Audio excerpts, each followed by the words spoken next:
right, everyone. Welcome to the City Council meeting for March 26th, 2012. We're about 10 minutes late. Sorry about that. We're going to get started with the Pledge of Allegiance, so if everyone could please rise. I pledge allegiance to the flag of the United States of America and to the republic for which it stands, one nation, under God, indivisible, with liberty and justice for all. Mr. Maltby, any changes to the order of the agenda? None this evening, Mr. Mayor. Mr. Rubens, any report from closed session? Well, as reported earlier, there's no reportable action on the items 3A and 3B from the special meeting agenda, and we did not have time to get to items 3C, D, and E from the special meeting. That will reconvene after the regular City Council RDA board, City Council meeting concludes. Okay. Moving on to item number 4, Council Communications and Announcements. We'll start on my left. Mr. Grocott? Nothing. Mr. Collins? Yes. I attended the San Carlos Together's talent show about a week ago on Sunday, and it was I was a judge actually, and it was very entertaining to say the least. And we have a lot of young and talented people in San Carlos, I'm proud to say. I also attended a League of Cities dinner last Thursday, and went to the Star Vista starting line breakfast. Star Vista is a farmer, youth, and family enrichment services, and Rich Gordon was the speaker. Okay. Mr. Grisilli?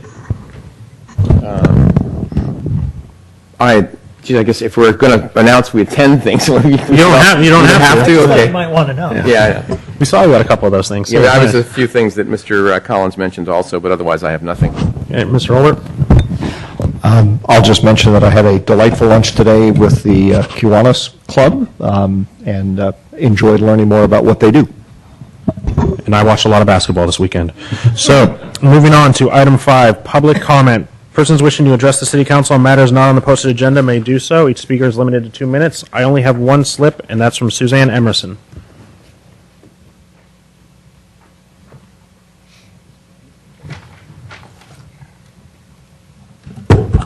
Good evening, Suzanne Emerson of San Carlos. I was on the General Plan Advisory Committee, and I chaired the subcommittee that developed the Climate Action Plan. The state law known as AB 32 requires the state to reduce greenhouse gas emissions to 1990 levels by the year 2020. The state requires cities to include greenhouse gas emission reduction measures as part of any update to their general plan in order to help offset the increased emissions that would result from increasing density and zoning changes. The Attorney General's office has sued cities that have failed to do so, resulting in settlements that require greenhouse gas reduction measures as well as the incurrence of legal expenses. Because of these state requirements, the San Carlos Climate Action Plan was developed in conjunction with the General Plan Update, was incorporated into the General Plan. Its greenhouse gas reduction measures were used as mitigating measures in the environmental impact analysis for the General Plan. The Climate Action Plan needs to be implemented because it serves as mitigation for the environmental impacts of the General Plan. On a local radio show recently, a City Council member contended that the Climate Action Plan was developed solely because of the movie An Inconvenient Truth. This is false. San Carlos residents have a reasonable expectation that their city council members limit their comments to the press to their own personal opinions and to statements of fact that are accurate. Thank you. Thank you, Suzanne. Is there any other public comment? Seeing none, we'll move on to item 6, approval of consent calendar. Consent calendar items are considered to be routine and will be enacted by one motion. There will be no separate discussion on these items unless members of the council, staff, or public request specific items to be removed for separate action. Does anyone wish to remove any items? Yes, item B. B. Okay, the minutes of January 23rd, 2012. Can I get a motion for the other items? Mr. Mayor, I'd like to make a motion to approve items 6A, C, D, E, F, G, and H, please. Is there a second? Second. Madam Clerk? Councilmember Collins? Yes. Councilmember Grisilli? Yes. Councilmember Grocott? Yes. Councilmember Olbert? Yes. Mayor Klein? Yes. Okay, moving on back to item 6B. Mr. Grocott, do you have corrections? I do. On page 5 of the minutes, it has under about a third way down the page, it says the motion and second was myself and Mr. Olbert, and it was actually, I believe, Mr. Olbert made the motion and Mr. Klein second. For what? for the ICLEI. Oh, for Ickley? Yeah. No, I actually made the motion. Mark seconded me. No, actually, I made the motion. Oh, yeah, I had a second. Yeah, it was one of those interesting moments. Yeah, okay. Not that it matters. Yeah. So just that correction, Okay, that's all. then we have a motion to approve the corrected minutes? Well, Okay, I'm sorry. Would you like to second? I will second. Okay, Madam Clerk? Councilmember Collins? Yes. Councilmember Grisilli? Yes. Councilmember Grocott? Yes. Councilmember Olbert? Yes. Mayor Klein? Yes. Okay, there's no item number 7. Item number 8 is a study session with update on San Carlos Green Building Ordinance to Council and consideration of ordinance enhancements proposed by staff. Mr. Valley? Give me just about a minute here, if you would, please.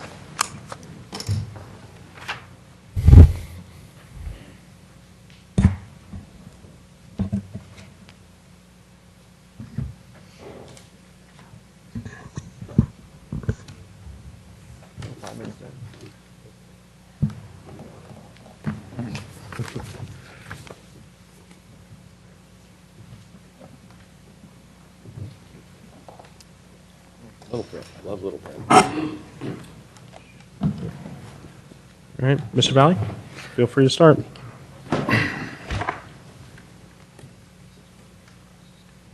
Yeah.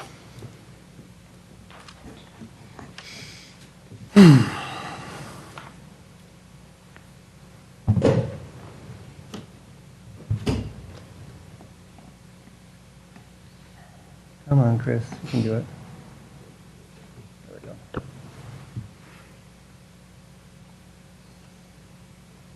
Christine, is there not a key? Just the mouse, you just click it. All right. Yeah. Got it. All right. Good evening, Honorable Mayor and members of council. My name is Chris Valley. I'm the building official for San Carlos. Tonight's the 1-year update on the green building ordinance. Actually, it's 15 months. A little bit late. We're implementing our permitting software. So we'll get started here, right?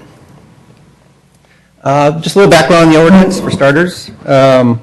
It was adopted by council in August of 2010. It involved stakeholder input from architects, engineers, designers, energy experts, Sierra Club, and San Carlos Green, as well as other individuals, citizens, developers, contractors, and so forth.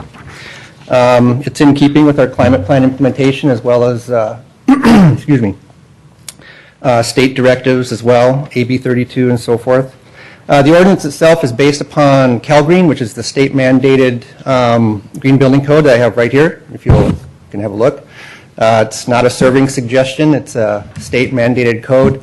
Just like the plumbing, electrical, mechanical, and all the other codes that we enforce, they also have a green code that we enforce as well. On the residential end of the ordinance, not only does CalGreen need to be met, but we have a Tier 1 energy requirement that projects meet 15% above minimum energy requirements. And those projects are new single-family residences, residential additions over 500 square feet, residential reconstruction, and that's where people save 3 studs and they call it a remodel, new multifamily buildings, and multifamily additions over 500 square feet. On the commercial end of things, it's fairly straightforward. New commercial buildings obviously need to be CalGreen plus 15% above minimum energy requirements. And then we added or included commercial additions over 5,000 square feet. You'll see a little asterisk there. That's going to change July 1st, and we'll get to that in the next slide. And then we also included mixed-use buildings as well under the language in our ordinance. But July 1st, 2012, the state, CalGreen, and our ordinance for that matter, will now be looking at greater restrictions on non-residential additions and tenant improvements, otherwise known as alterations. And so July 1st, we'll be looking at our 5,000 square foot threshold will get lowered to 2,000 square feet, by default. And our, will then be including tenant improvements / alterations of $500,000. Then January 1st, 2014, the beginning of the 2013 code cycle, when that becomes effective, the square footage addition threshold will get lowered to 1,000 square feet, and the tenant improvement valuation threshold will get lowered to 200,000. But it doesn't stop there. We live in California. I realize I'm overstating the obvious.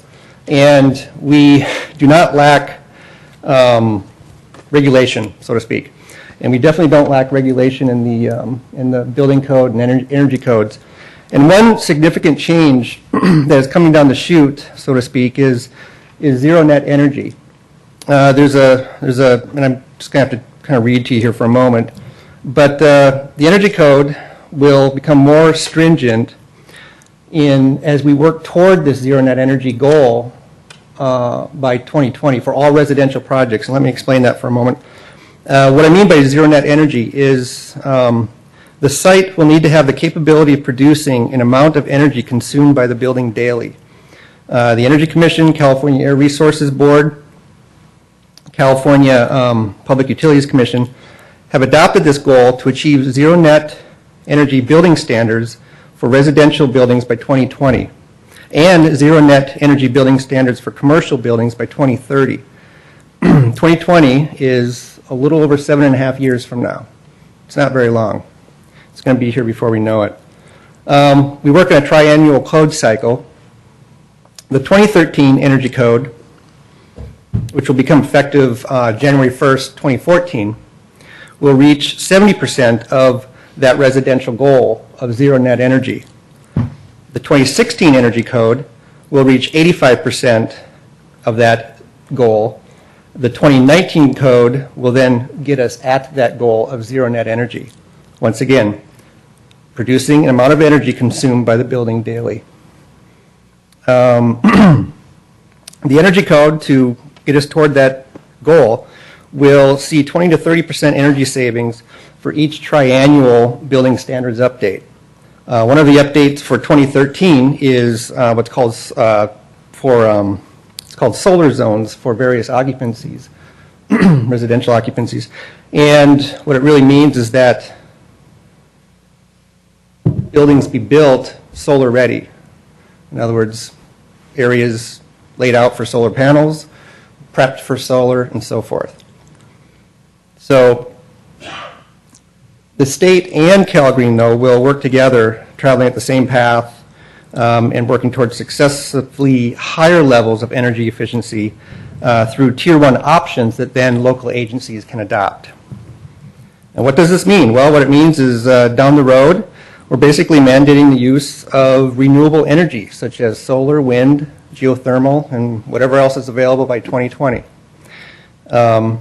Before that happens, though, energy consumption will be reduced on kind of the low-hanging fruit elements, such as building envelope, lighting, heating, cooling, and so forth. So this is a big goal on the state's level that will impact how things are built in this city. And then as well, you know, the building code itself continues to be more restrictive. And then there are other mandated code requirements that add to the cost of a building, such as soil reports, special inspection, engineering, and so forth. So it's not cheap to build in this city to begin with. Input from the community. I've been criticized for not mandating the use of LEED and green points, but we've also had some good response as well from architects, engineers, energy experts, designers, and so forth, that like the code or ordinance because it's based upon a common language amongst all cities, and that is the green CalGreen, the state's green building code. The ordinance is easy to understand. We have an easy-to-use checklist that includes all the required elements of CalGreen. The ordinance allows for flexibility in the building design as well, although there's kind of a mixed argument there where we say it allows for flexibility, but we're not mandating the use of green points, which supposedly allows for flexibility as well. So I don't know, maybe both those arguments cancel themselves out. And most importantly, or equally as important, is the ordinance incorporates a reasonable and balanced approach to green building.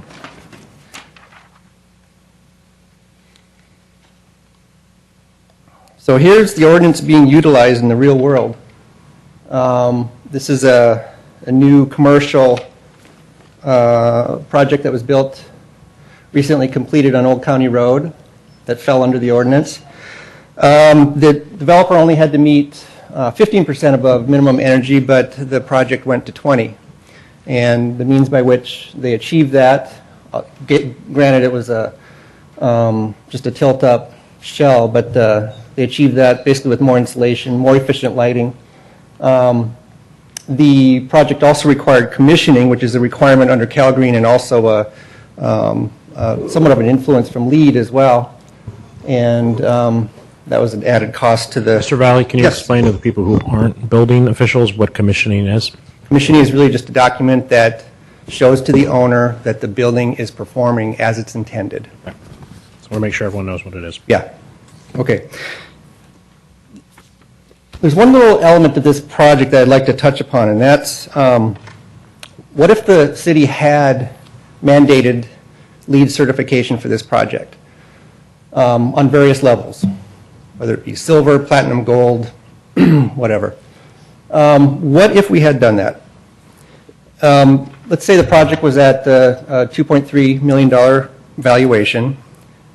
If the city had mandated LEED certification in this situation, the cost to the developer, construction-related cost, would have been the ballpark, added cost in the ballpark of $230,000 to $690,000. That's not including the next thing I'm going to say, and that's the LEED certification itself as well. That would have accounted for an additional $115,000 to $345,000. Now, this is based upon information that I have on an article I'll be more than willing to share with council if you'd like. So it does cost people to, when cities mandate the use of certain point rating systems and so forth. And that's the point I really want to make. Quite frankly, even if I'm off $100,000 with the numbers I've given you, those are still high numbers to consider.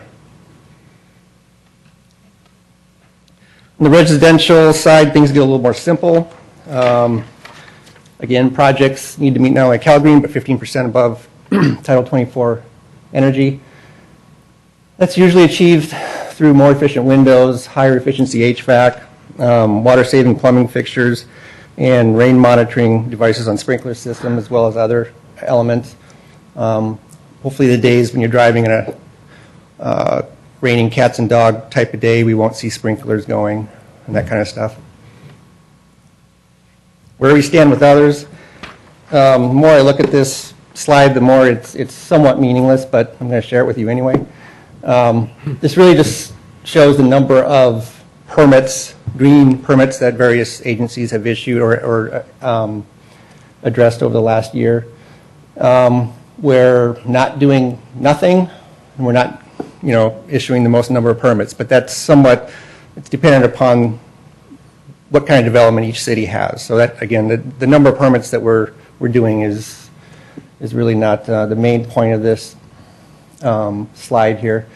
Burlingame, their building official tailored their ordinance after ours, somewhat with some slight alterations. Atherton is straight CalGreen. San Mateo County and City of San Mateo mandate the use of green points. Other cities that are based upon CalGreen are Mountain View, Menlo Park, City of Santa Clara.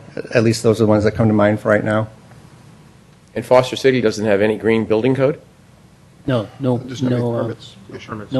think it just boils down to the permits that have been applied for more than anything. I'm sorry, I apologize. I thought you said these were the green building permits. They are. Yes. Okay, so they issued 0. Well, one. Foster City has, well, I'm sorry, they did one commercial. At Okay, least that's what the building official told me, so maybe that's changed between.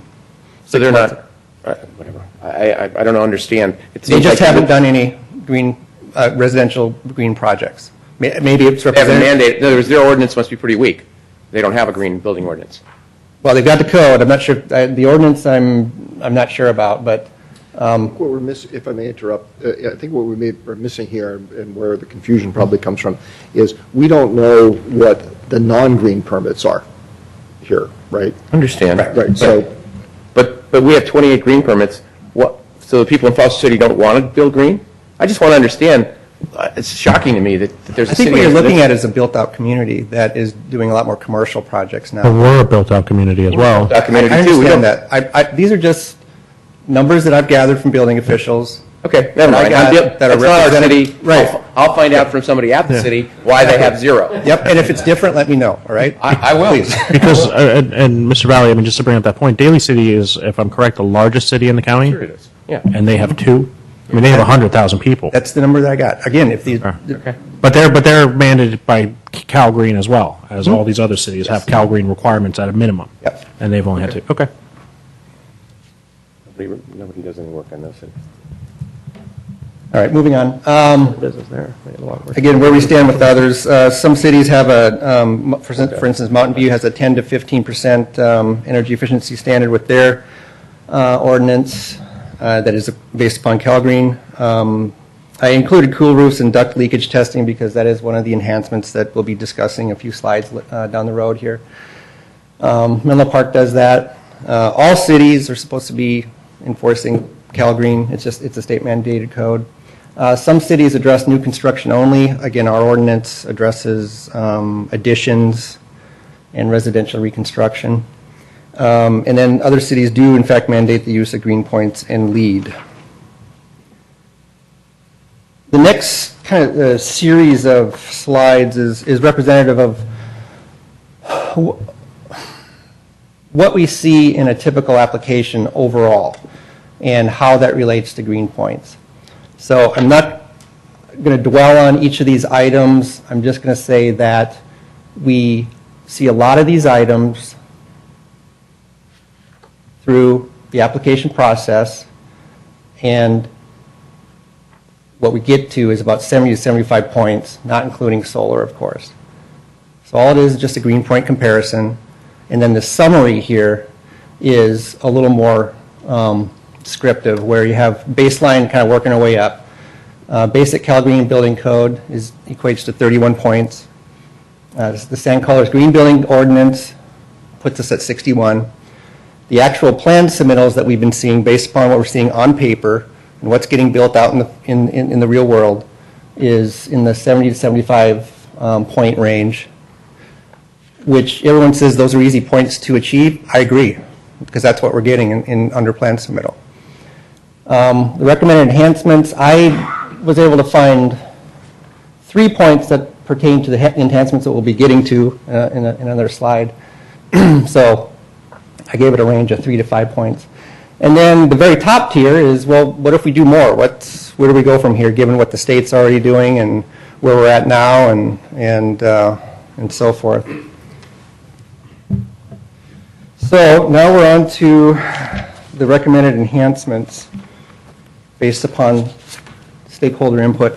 One of the items was consider permeable materials be considered for greater or equal to 20% of total parking, walking, and patio surfaces for construction. And I assumed that it was for construction of new development, so I put new single-family and multifamily residences. If that was not the case, I'd like any of the speakers to let us know that. I came up with a construction cost for this, which is somewhat equal to stamped decorative concrete. Cost for non-decorative concrete is from what I've heard today, is in the $8 to $12 per square foot range. That can vary. So permeable concrete is in the slightly higher range. One thing that this slide doesn't really address is that with permeable materials, there's a little less dependence upon subsurface drainage, complicated subsurface drainage pumps and so forth. So we can provide more dollar information on this if you'd like. The other item to be considered is radiant barrier. This is real simple. It's like just look at a sheet of plywood with foil on it, for lack of a better phrase. I call it OK Lumber, and surprisingly, this oriented strand board OSB radiant barrier is less expensive than regular CDX type plywood. Now that was the cost of 2 days ago, and material costs change, well, if not daily, weekly, or monthly. So what's nice about this is it's more just kind of built in with the project. It doesn't require maintenance, and it can help reduce attic temperatures by 30%. It also helps existing ductwork or new and existing ductwork to perform more efficiently with a lesser heated attic. If you have a furnace in your attic, it's working not as hard to do what it needs to do. So those are two of the recommended enhancements. Number 3 is consider insulating what I assume to be all water pipes here, non-circulating and recirculating. The price that I got for this was actually surprisingly high, and based upon a 2,200 square foot residence. And this would be if someone were just contracting with a plumber directly, and that plumber were building or were charging the homeowner directly as an owner builder. If a contractor were, if you're working with a contractor, you could tack on maybe another 15% to that dollar amount based upon the contractor that I spoke with today. The other thing to consider, the other element I should say, the other enhancement to consider is cool roofs. These comp shingle costs are on average about $30 more per square. A square is a 10 by 10 area. So typical 2,200 square foot residence could see an added cost of $660. And then the fifth enhancement that we're recommending is mandatory testing of leakage testing of heating and cooling ducts. Currently, our climate zone is fairly light on this, as in it's not required, but it doesn't matter what climate zone you're in. Ducts are typically installed improperly. Speaking as a former carpenter and a current building official, it is a common area that's not done well, and I personally think the community would benefit from duct leakage testing. And then last but not least is a slight alteration to the to what we're going to be dealing with in July 1st, and I was just going to suggest that we lower the state mandated $500,000 threshold for non-residential alterations to $250,000. Whether this results in 0, 1, or 3 projects per year, that's hard to tell. I'm pretty sure we can get in 1 or 2 projects if, in fact, we go down that road. I'm sure there's public comment this evening, so would we like to go to public comment, and I can come back later for questions? No, we're going to go to questions from council first, then we'll do public comment, and then if there's anything you're going to need to address from public comment, we'll call you back up. Who would like to start? I'll start. Okay, Mr. Vasili. Mr. Valley, thank you very much for responding to my question this morning and putting in some dollars for some of the possible enhancements. I really appreciate that. It appears then that for permeable materials, it would basically, the cost would double. You said, I think, from 8 to 12, would go from 15 to 25? And that's just talking about concrete. Yes, okay. Concrete alone. When it says here permeable, it says 20% of the total parking, walking, and patio surfaces. What if you put a deck on the back? If I put a deck on my... I would say that wouldn't pertain to this. Well, what I meant was, that overall square do I get to, in other words, if I'm trying to do the percentage, I have to have 20% of the total thing permeable. A deck would be considered permeable. but it wouldn't come into play in this? You're talking about a regular slatted wood deck? Or it would, or the... No, I think the intent of this enhancement is just landscaping and... Okay. and- All right, so the decks wouldn't come into play? No, no. Okay, I just thought I'd ask, because that's a way that someone obviously could, I don't know, Yeah. game the system is what I'm trying to get. And keep in mind, this is just an update with recommended enhancements. I understand. So nothing's been like hammered out. with I these. understand, I'm just trying to ask, Okay. a deck comes into play because give somebody an idea or a bad idea or whatever. Out of that. And let's see, what other questions do I have? I don't really have any other questions, I just have comments later on, so, yeah. Anyone else? Mr. Orr? Yeah, thank you, Mr. Mayor. A couple of quick questions here. Do you happen to know just ballpark, and whether you want to do it in terms of square footage or dollar value, either way is fine, but of the total amount of permitted work that's done in San Carlos in a typical year, how much of it falls under the current green building requirements? Of the number of additions we do, I came up with, last year, we came up with a little over 60 additions and about, well, almost half, no, about 13 or 14, 15 of those were included with, fell under the ordinance.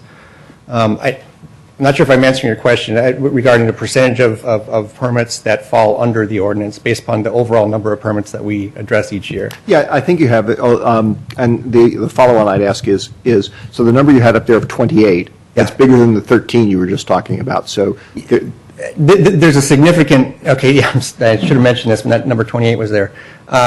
Without the language in our ordinance, that number would have been more like 13 or 14. Oh, I see. But yeah, that was an important part, thanks for reminding me, that our ordinance includes more projects other than new. Sorry to interrupt, just because I'm going to look. So if we just had Cal Green, it would be 14. Correct. Because we have the added San Carlos Green building ordinance on top of Cal Green, it's 28. Yes. Okay. And going one step further, that's out of a universe of roughly 60-ish. Ballpark figure, yes. And I know a it universe or varies. ballpark, whatever you want to, yeah. And you have all sorts of range of projects, Yeah. so that's okay. Yeah. All right, that was one thing I wanted to know. The other is probably more of a procedural question about how these things are implemented. So how does the loop get closed after somebody has filed their, for their permit and whatnot and said, well, I'm going to do all these various things? How do we know that it actually happened? Okay, well, it's a combination of educating the applicant up front by getting the checklist on the plans and having it indicated on the checklist where on the plans this green element is going to be located. And so that's the first step starts with education. Go through the plan check process, permit gets issued. And it's a combination of staff actually inspecting these items. And I will let you know that a house did have to be repainted because it had non-compliant paints. So we are looking at things out in the field. Are we looking at paints?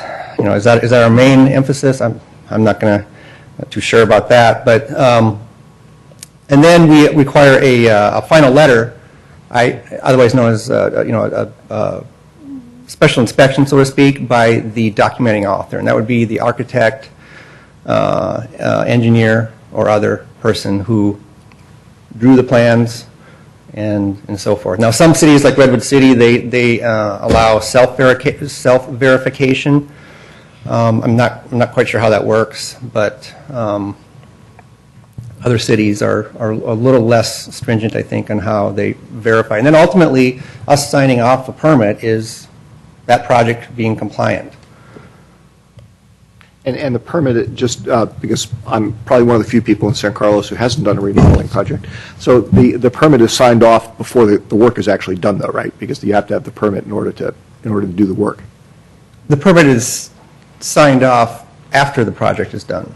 Oh, okay. That's what I was trying to clarify in terms of terminology. Okay, so you're signing off after the project's Yes. done. So it would be reasonable to assume then that every project, there's at least somebody from the city who's out there and not necessarily looking at paint each time or looking at every single item on the checklist, but there's some closing the loop person goes out and looks at it. Final permit, typically, yes. Okay. A final permit is indicative of, Okay. code-related items being addressed. Last question is, and you touched on this a little bit, a lot of the discussion in this topic tends to be around energy efficiency. And I was wondering if you wanted to enlarge any bit on what you touched on with some of the water utilization. I know we also, Cal Green also has standards in there for debris diversion and whatnot. Yeah, well, our ordinance for debris diversion is more restrictive than Cal Green. Cal Green is at 50%, our ordinance is at 60. Regarding fixture requirements, that's addressed in Cal Green and recognized in green points. In fact, I think that's a strength of the code is its water efficiency requirements. And for the most, that plus, what's the other one? Our ordinance somewhat addresses the material diversion, but that plus the 15% in our ordinance addresses the weakness in Cal Green, which is the energy component of it. Okay, thank you. Mr. Collins or Mr. Grocott? Who wants to go next? Mr. Grocott? I have a couple of questions. You mentioned about the foil-backed strand board versus CDX plywood, and I know some engineers only specify CDX plywood. They have an aversion for some reason to the multi-strand board.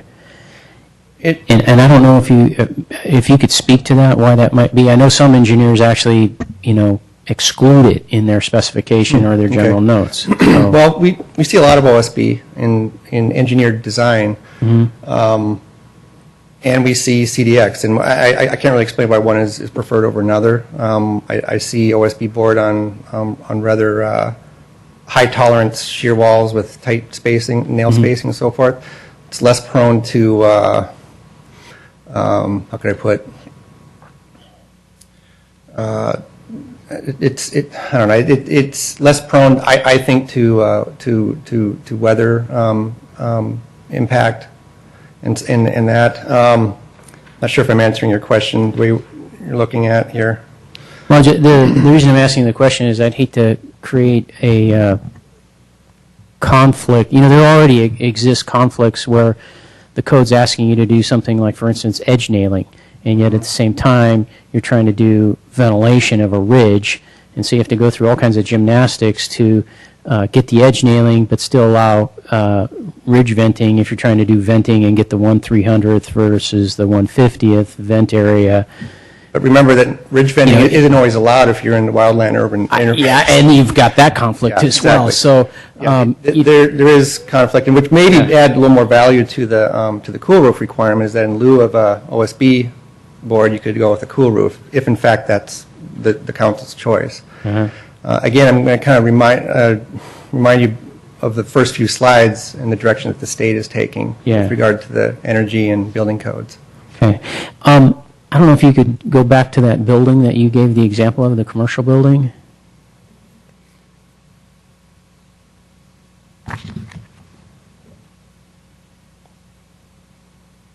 Oh, come on. So I can't right-click my way through this. I got it. It's all good. There we go. Yeah, that one. So they achieved 20% better than the minimum, and 15% is what's required. So they obviously got 5% higher. I'm just curious. You went through those figures of what it would be if it were a different standard. And regarding LEED? Yeah. Okay. So if it was LEED certification. Yes. I'm curious, even to get the 5, how much extra dollars that might have been. I guess what I'm getting at, Chris, is seems like, in part you could go to, okay, here, require someone to do LEED versus don't require them to do LEED, and then that money that would have gone into, the other mandates, if you will, that are created, instead just put them into the building and then get the long-term benefit. Well, that's partly why I brought up the cost of LEED is that money could be better spent putting it into energy-efficient fixtures and so forth on any residential and commercial building. Windows, insulation, better, more efficient HVAC, permeable materials. There's a lot of areas where money could, again, this is staff's opinion on this, where money could be better spent than on unnecessary paperwork and Right. certifications. Okay. All right, thank you. That's it. Mr. Collins? Just a couple of questions. You mentioned something about this, a zero energy, Zero net, yeah, I did. yeah. zero net energy requirement? Yep. How does that work? It's still being developed at the state level. How it works exactly is really that first line that I told you, is that the goal is that the energy used by a building gets produced. How that's going to work exactly is still in development. Oh, And okay. I don't have specifics on that. I'm just saying that that's the goal at the state level that's going to drastically impact this ordinance, this code, and how we build things in the city. And So- it's not going to be cheap. I was going to say, you would think that someone has demonstrated that that can actually happen. I don't know that they have demonstrated, but Yeah. Well, I'm having a hard time figuring out how a building produces. Again, it's still in enough development at energy the state that, level, and it's you a know. goal that So they it's have. basically just a goal at this point. It is we're going to see changes in the code to reach that goal, though. There are, at least in residential projects that I've seen, mostly on big open pieces of property where you can, associate the house to the sun as you want and so forth. Passive solar design where you're storing all the energy that you use and creating excess where you're selling it back to PG&E. But if you've got 2 acres of land and you can put up solar panels and do all these things and build berm walls and so forth, you can do it. To do it on one of our lots that's 60 feet wide by 120 feet deep, good luck. I'm not sure how that's going to work. All right, and just another question. I'm kind of struggling with this question of radiant roof barriers versus cool roofs. And you said and thank you very much, by the way, for answering my questions this morning. But you said that when a radiant roof barrier is placed between the roofing material and insulation on the attic floor, much of the heat radiated from the hot roof is reflected back toward the roof. And the low emissivity of the underside of the radiant barrier means very little radiant heat is emitted downward. But prior to that, you said radiant barriers they are placed between the roofing material. So I'm wondering, how do they reflect if they're between the roofing material and the attic floor? I would think there'd be something on top that would. The idea is that for it to be effective is that it's placed, the foil is facing the open area. So it's facing back into the attic? Yes, exactly. Yeah. Yes, Okay. not outward. So that's the overall component of a radiant barrier, is that it faces. I would think it'd be more. In fact, it's more effective. The intent of its being more effective would be if it's resting on the rafters, facing directly into the open area. And the cool roof is the example that I gave you, where you're out wearing a dark T-shirt in hot weather. That dark T-shirt would just generally radiate more heat onto your body than a light colored T-shirt. So that was kind of a layman's terms of cool roof. Right. All right. I'm just. What do most people do, or what is being built? I mean, or what is being used in these building projects? We've seen some comp roof, cool roofs. How many? I don't know exactly. In fact, one of the projects I pulled out just for some information, they were indicated in the detail of cool roof. I don't believe they had to do that to meet the energy requirements. I think they were able to meet the energy with insulation and windows and HVAC. So they just included it when, in fact, they didn't have to. Okay. That's all I have for now. Okay, just a couple questions, Mr. Valley. So you showed a slide of Cal Green versus Greenpoint rating, and it said that on a Greenpoint rating scale, if we just did Cal Green, it was worth 31 points, I believe, right? Yes. And then you had a more broken down slide than this where you showed that the 15% energy was worth 30 green points. So all of the gains between Cal Green and the San Carlos Green Building Ordinance are from energy. Because it's 30 points, right? 61 minus 31 is 30. Since you showed that the 15% was 30 points, I imagine that's the 30 points, correct? We get 30 points, 15% Over Title 24. gets you 30 points. And so the 30-point difference between basic Cal Green and the San Carlos Green Building Ordinance is just that 50% over Title 24, right? I mean, that's just math. Well, maybe I'm not reading you correctly, or we're having a Basic deja Cal vu Green, moment, but including Title 24, is 31 points.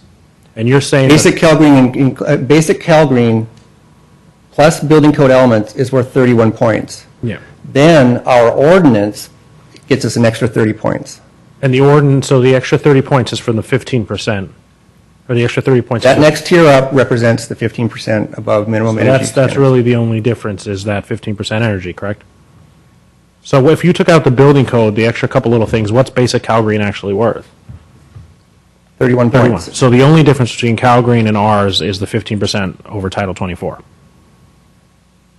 Because the reason I'm having this confusion is you keep pointing out all these other little things we're doing, but where does that show on this graph? I thought it showed it on that graph, but maybe I can better explain it. Well, you're telling me basic Cal Green is 31 points. Basic Cal Green plus building code is So what's 31 basic Cal Green worth?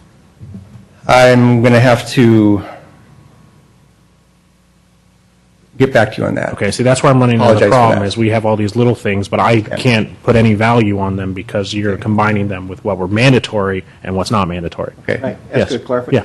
Remember you had mentioned to me before that our debris diversion ordinance is tighter than Cal Green? Yes. It's 60% as opposed Yes, to it is. 50. Does that extra tightness? No, does we that- actually don't get a point for that. If we were at 65, we would get a point or two, I believe. Okay. Yeah. Okay, but so conceptually, there are things other than just That don't energy give us efficiency any- that could be in there, Yes, or could be in there if we tighten them up a little further. correct. Okay. Exactly. Yep. So from what and just based on this graph, the major gains we're making is just off the 15% over Title 24. So my main question is, it's just kind of a policy question. Every a couple years, I imagine this is going to come back to us, right? Yes. And right now, I'm seeing that you're recommending doing 3 or 4 pretty specific things to enhance the plan. Is that what we're going to expect every year, is you're going to come back and give us 3 or 4 things and say, well, that's what you do? Not necessarily, no. In fact, quite frankly, the enhancements that I'm recommending, we're probably going to be doing anyway, whether you like it or not. Well, yeah, but Based we'll do them upon- in a couple years. Based upon where the state's going Yeah. and so forth. So we can debate cool roofs and radiant But I'm barriers talking about until we're blue in the but Mr. face, Valley, but we're going to be doing them anyway. But I'm talking about now. We don't have to do them now. You do not have to do them now, no, you Okay, don't. and so- It's just a suggestion. I'm wondering why this is the best way to do this policy. And I know you have issues with LEED and Greenpoint, but wouldn't a checklist say you should that we're at 61 points, but most actual plan submittals are 70 to 75, is what you're showing, right? That's what I'm showing there. Wouldn't an easier way to be just to have a list of, say, like 200 things you can do to your home, and they're all worth a point value that would make it more energy efficient, make it less wasteful, and just every couple of years you come back to us and go, how many more points do you guys want to go up? If you're a firm believer and proponent of a point system, then yes, that would be a good idea. Well, I'm a firm believer in flexibility. And so what I'm seeing is that you're bringing 4 specific things to us Correct. and saying, this is what you do. But instead of doing that, why not give people 200 options and go, look, you just got to come up with 4 other points. Some of these aren't going to cost you anything. Some of them are going to cost you a lot of money. Your choice. But you have to get to this point threshold. That would be one thing for us to consider, and I don't really have a specific answer to you right now, but if that's one road to consider with our green building ordinance. Because what I see coming from this is we're going to sit up here and we're going to debate whether or not we believe in coal roofs or whether we believe in decorative concrete. And that really just seems so, integral and so mundane for us to be fighting over these one little things when we could just talk about, well, what do we want to make the quality of the overall project and let them choose? Okay, I hear you loud and clear, and to reiterate, the state is probably making that decision for us as we Well, speak. yeah, I imagine that's going to happen, but right now it's in front of us. So I don't have any more questions. Does anyone have anything else? If not, we'll go to public comment. And then we'll probably call you back up, Mr. Valley. Okay. All right, we're going to start. We have Suzanne Emerson, followed by David Krabby, and then Kathleen Gallagher.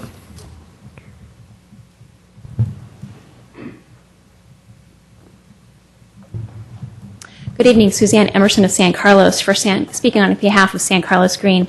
58% of homes in San Carlos are at least 40 years old and were originally built before there was an energy code.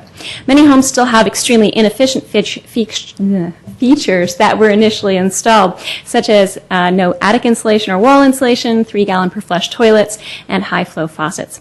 San Carlos Green requests that the city require certain minimum energy efficiency features be required in existing portions of a home at the time a homeowner seeks to expand their home. For instance, if someone wants to add a 500 square foot addition to their home, they should at least have some attic insulation in the existing portion of their home. A full list of the requested features is included in one of the appendices of the materials you were given for this meeting, things like attic insulation, wall insulation, and insulation on hot water pipes. Flow rates on fixtures meeting the federal flow maximums that were set in 1992. Since the 1980s, San Francisco and Berkeley have both had a residential energy conservation ordinance known as RECO with similar checklists. Berkeley requires this every time a home is sold or at the time of a $50,000 upgrade. San Francisco is a time of sale and or a $20,000 upgrade.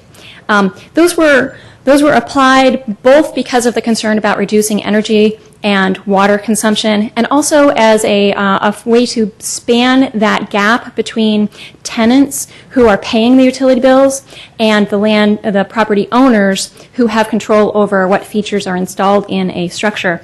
By using this type of a system, they're able to require landlords make the basic energy efficiency upgrades to rental facilities or properties that may eventually become rental facilities.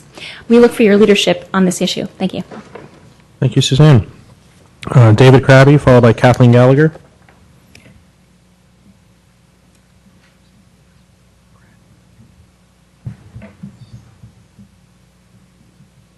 Honorable Mayor and members of the Commission, my name is David Crabb. I'm an architect here in Sorry, it's Crab. I always mispronounce it. I'm sorry. It's all right. A lot of other people do too.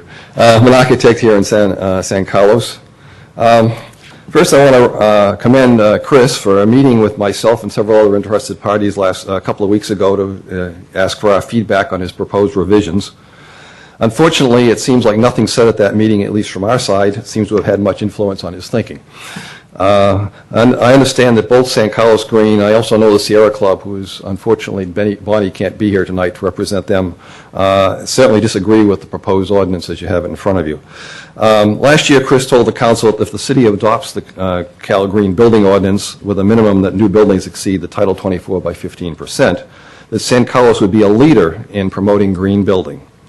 The city adopted this limited version of Cal Green, but Chris was wrong about the superiority of that code over other alternatives, which were proposed by me and others a year ago. At least 10 cities that I know of in the county have adopted minimum LEED standards for commercial projects and green point ratings for residential developments. In fact, there are 12 cities in the county that have green building ordinances: Belmont, Brisbane, Burlingame, Daly City, Hillsborough, Pacifica, Patola Valley, Redwood City, San Carlos, San Mateo City, San Mateo County, and South San Francisco. Of those 12, 10 have Green Point and LEED. Only 2 have Cal Green, San Carlos and South San Francisco.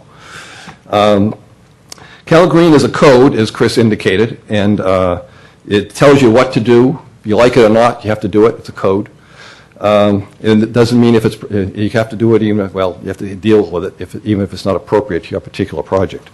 The Green Point rating systems, or the rating systems assign points for a long list of things that a developer can do. It gives the developer some flexibility in terms of meeting the goals, somewhat what Andy was talking about earlier. Okay, we're going to need you to start wrapping up. Okay, I just wanted to tell you, for example, I won a Green Building Award last year for 2 affordable housings for Habitat for Humanity in Daly City they received 134 green points, and they weren't particularly complicated buildings. And if I can do it for affordable housing, commercial developers can certainly do it for regular housing. And I strongly urge you to do the Green Point and the LEED on top of Cal Green. They're not in conflict. You start with Cal Green and then you build on it. We're supposed to be the city that's the environmentally sustainable city. Let's be the leader. All right, thank you, David. Kathleen Gallagher, Ann Iverson. Good evening, Kathleen Gallagher, 1777 Elizabeth, and a member of San Carlos Green. Thank you, Chris, for having the stakeholder meeting. I really appreciate the varied opinions that were at the stakeholder meeting. I'd like to say that the San Carlos Action Plan, Climate Action Plan, stated that we would be consistent with other jurisdictions. The member of Sierra Club just listed who in San Mateo County has Greenpoint rated and LEED. There are also additional cities in Santa Clara County that also have Greenpoint rated and LEED. They are Campbell, Palo Alto, Los Gatos, Gilroy, Milpitas, Montecito, Morgan Hill, Santa Clara, Sunnyvale. My point is that I believe that if the proposed changes that staff has put in front of council are adopted, I believe that we will have a substandard green building ordinance. It will not include some of the water conservation, recycled content, indoor air quality, and other sustainability factors. As Mayor Klein just stated, flexibility for the homeowner, for the business owner, I think is what San Carlos wants for their homeowners. I believe that Greenpoint rated with their lists and LEED for commercial allow that opportunity. My last point is in the San Francisco Chronicle on Sunday, there was an article about developers going green. It actually stated about LEED costs and the return on investment for LEED, stating they're in conflict with Chris's data, by the way. Less than 1% of total costs go to LEED. The return on investment and payback period is significantly short, depending especially on your energy efficiency. So I am requesting that council direct staff to do Greenpoint rated or LEED so we can be consistent with our other jurisdictions and allow homeowners and business owners flexibility. Thank you. Thank you, Kathleen. Ann Iverson, followed by Glenn Gelanu. Good evening. Ann Iverson, San Carlos Green as well, 199 Sycamore Street. The elements provided by a green building ordinance are really a key player in achieving our carbon reduction goals as required by the state of California. And so I'm urging the City Council to include Greenpoint rated and LEED certification options for our ordinance. This doesn't mean just recognizing them as an option. It's a free country, but as an alternative. So it gives people choices and to achieve our increased sustainability levels above code. By doing so, homeowners, builders, developers can use the Cal Green Code with these additional requirements that staff's suggesting, or they can also choose Build It Green or LEED as an option. This offers flexibility, as others have just been saying, for the most appropriate options for any home or business rather than being prescribed certain specific measures that may not be in their best interest or achieve the greatest results. It also builds common practices between municipalities, which helps contractors and builders. 21 cities in San Mateo and Santa Clara counties use BIG and LEED, and this helps out because there's a common code. Also educate stakeholders on a wide range of additional upgrades that could be options for them in energy and water conservation, waste reduction, and improved air quality. And it provides a framework for better progress on reducing the city's carbon footprint and meeting our required state-mandated goals. So it just seems practical and advantageous both to the city in achieving our goals and both to all stakeholders to provide alternative systems. Thank you so much. Thank you, Ann. Robert Stafford. Oh, sorry, Glenn Gelanu and then Bob Stafford. Sorry about that. Thank you, Bob. You're welcome.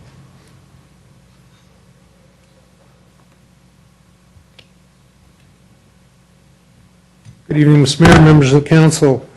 Thank you for the opportunity to speak tonight. Earlier, and I forget the gentleman's name, during his presentation, he mentioned that, in essence, we're going to be demanding that people put solar on their roofs to power their homes. I think that's a direct infringement on somebody's private property rights. If they don't want to use the most efficient energy form, they're the one paying the PG&E bill. I don't think that's the right of others to determine, in as much as it is private property, and they should have the right to use it as they wish. Oddly enough, Mr. Klein, I agree with you this evening. I think that property owners should have a choice as to what options they want to utilize in trying to make their homes as efficient as possible. I don't believe in mandating things to people. So to the degree that they can have an option, I'm all for that. I hear frequently, stakeholders, Sierra Club, San Carlos Green. Where are these stakeholders in private property? In their particular property or commonly owned property of their group? Certainly I understand it. They certainly don't have an interest in my property. They don't have an interest in a lot of other people's properties in the city. And to that degree, unless they want to step up and start paying part of my tax bill and making improvements on my home themselves, they should have no interest in my property and shouldn't speak for my property. Thank you very much. Thank you, Glenn. And then Robert Stafford.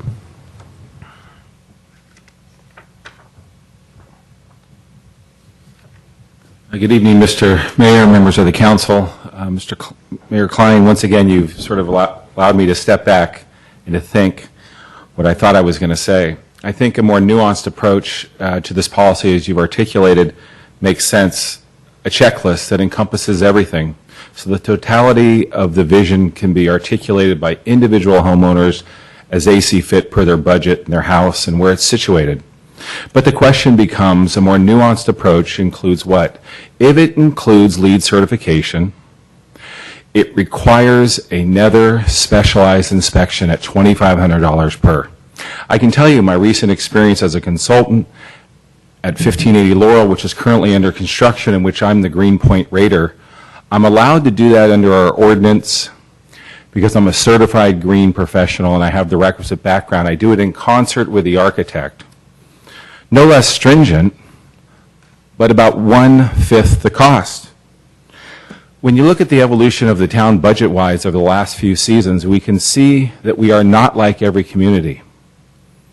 We have a fundamental vision of community that gives people the right to improve their own properties as a homeowner. That right is somewhat taken away the more you increase these specialized inspections. I think that the building department is offering a vision that is prudent in its consideration of not wanting to trample those rights. I think your vision tonight can maintain that concern by not restricting how we have to certify these projects. LEED is very exclusive in how it views projects. Thank you. Thank you, Mr. Stafford. Okay. Mr. Valley, I don't know if there were any questions in there for you. So, unless anyone wants to call Mr. Valley back up. Yes. I do have one question for staff. Thank you for coming back up. There were various of the speakers made comments that I'm shorthanding down to saying that there is a value of, for any given municipality, of having a common set of standards, in terms of what their neighboring communities do.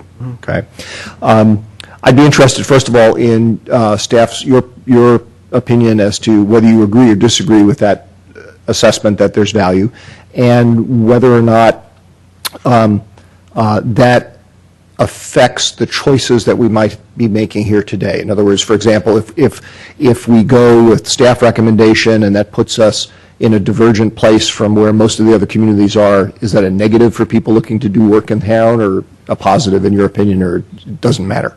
Do you understand my question? I think I do, yes. Okay. I'll try to respond. First of all, there should be one more slide there, and that's 19 points for Cal Green only, and then going up. Okay, sorry. Regarding where we stand with others, yes, there needs to be commonality, but there isn't. That's just the fact of a lot of green building ordinances, is that there isn't a whole lot of commonality. agencies that have adopted green points have various point ratings up and down across the board.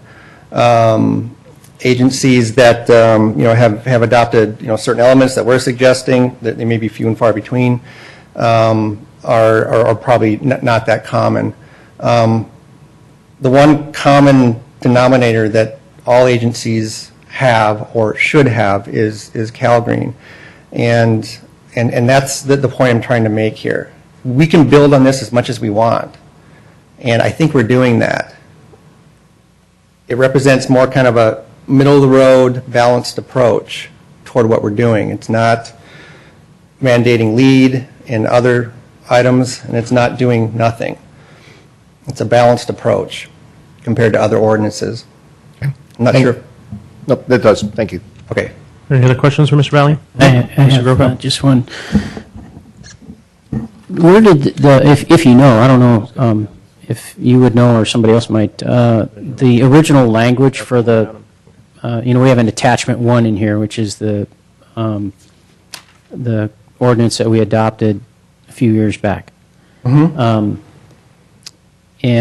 I was wondering where the language in that came from. In the ordinance itself? Yeah, exactly.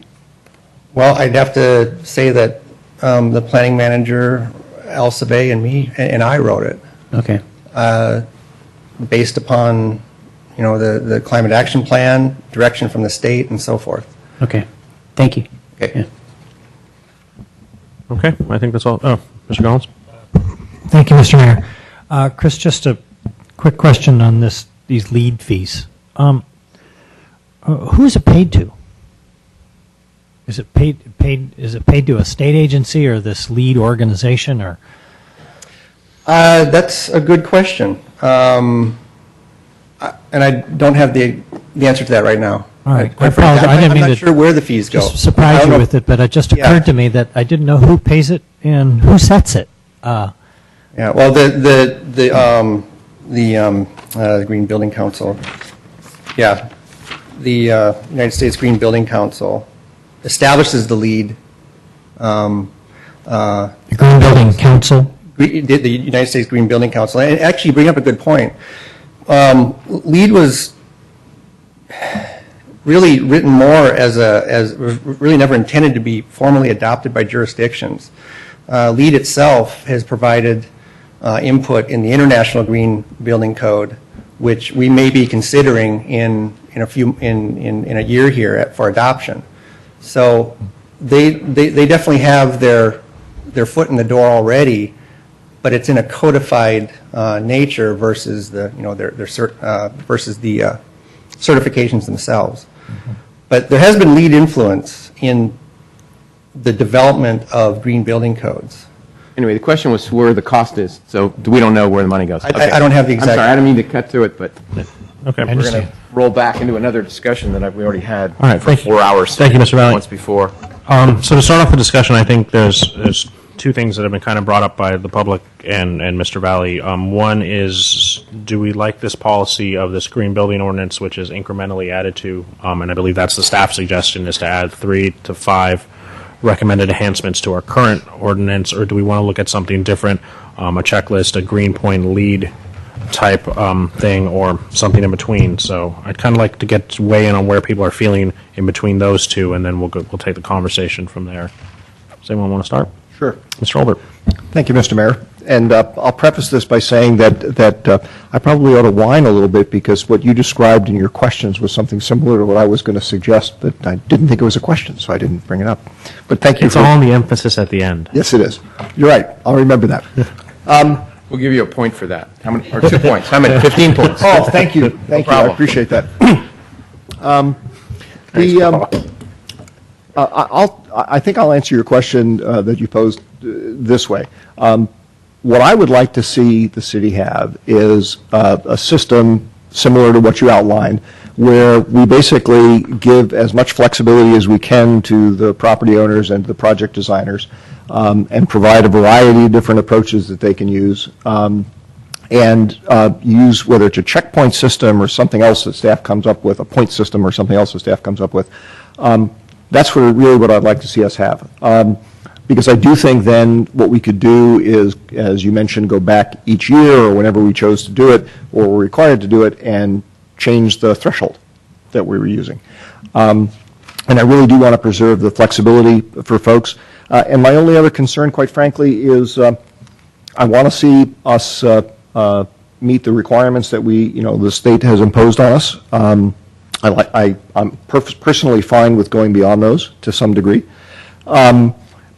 But I also want to not dictate to folks how things are done. The analogy I use for myself is the federal highway mileage standards. We don't tell somebody to go out and buy a Ford if Ford happens to have the most fuel-efficient car. What we say is we want all cars for the fleet average to be above a certain point.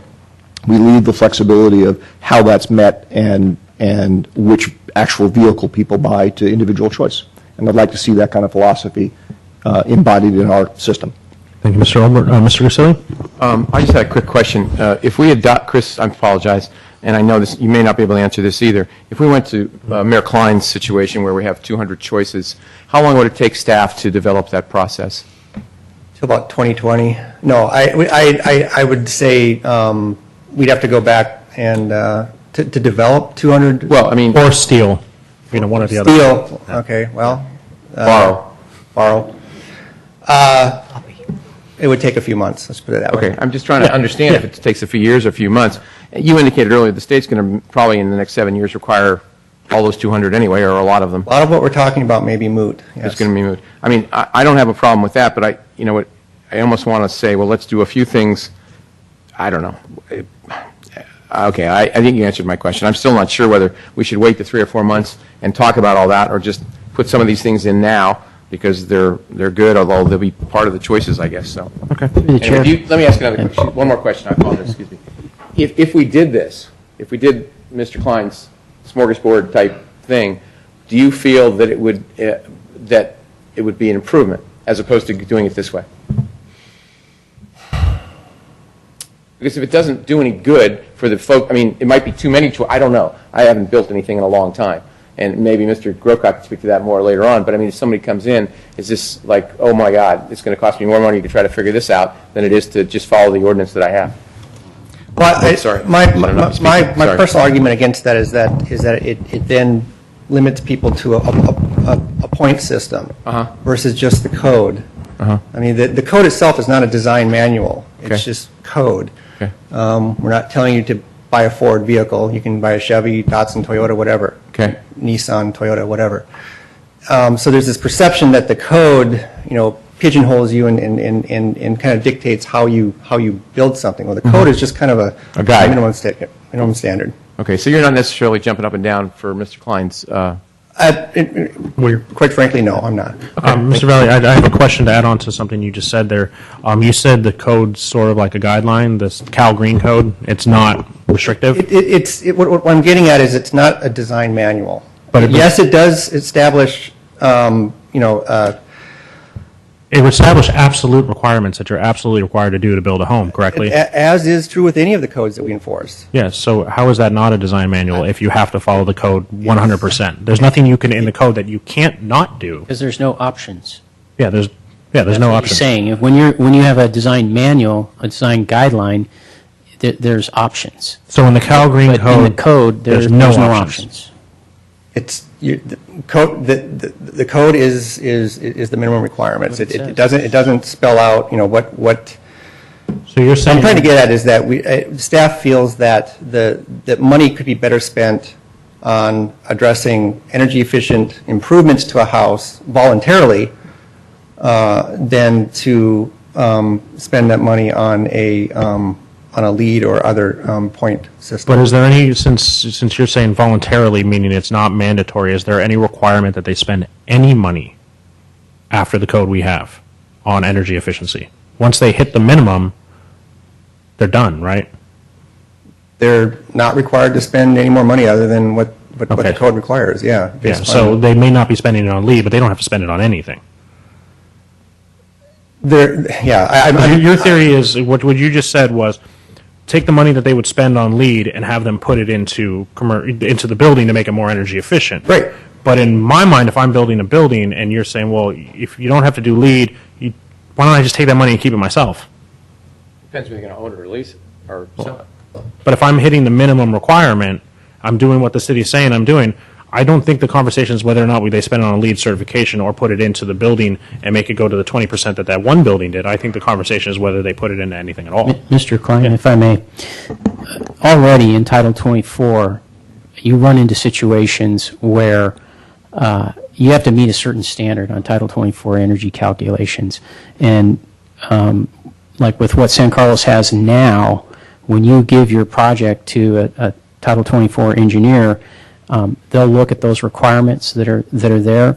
They'll look at the old, what I call the old Title 24 requirements, and they're trying to get that project to pass. Okay, and there is already in Title 24 there's a point system, and so I'll oftentimes get a call back where similar to what Suzanne was talking about with, is there existing insulation in the attic? So I'll go crawl and look because our project's not meeting the Title 24 standard. And I'll go look and I'll say, well, there's either none. Very rarely do you find none. You always find something. But let's say it's R19.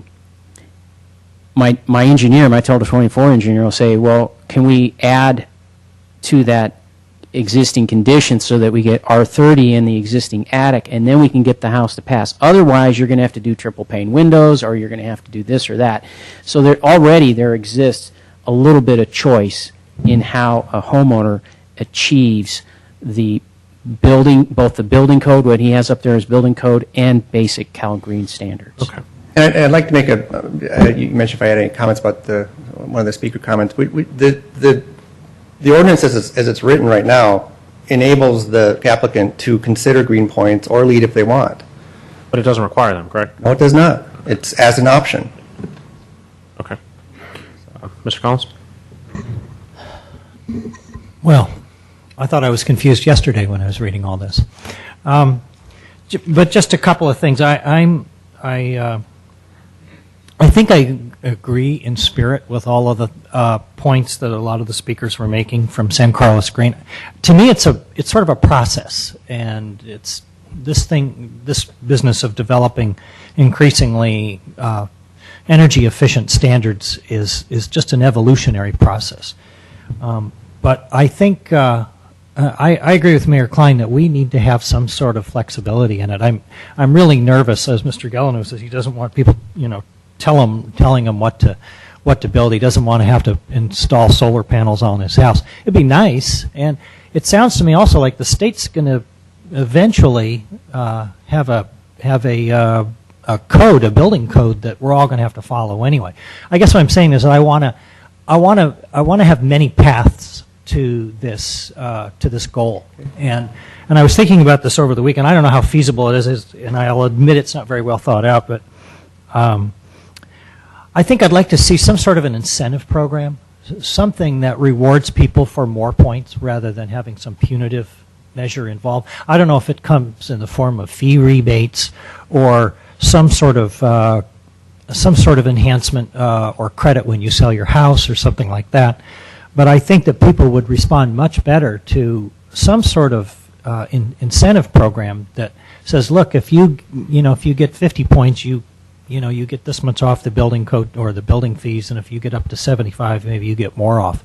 I honestly don't know how that would work, but I really think that we need to have a more incentive-based program, because it sounds like we're going to get to this point eventually. And I'm not sure how we get there, but I'm really concerned about us having an ordinance or a code right now that has provisions in it that make it difficult for people to add on to their house or modify it.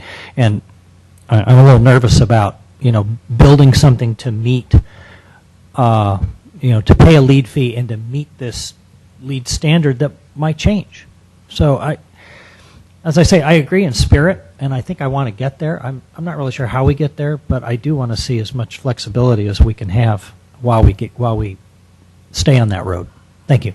Mr. Grocott, you had a question, and then you can have some comments. I'm sorry, I had one more question for Mr. Valley, because in the staff report, he's making the point that the California Energy Commission already is working on new standards, and that could affect us because we have the 15% above minimum.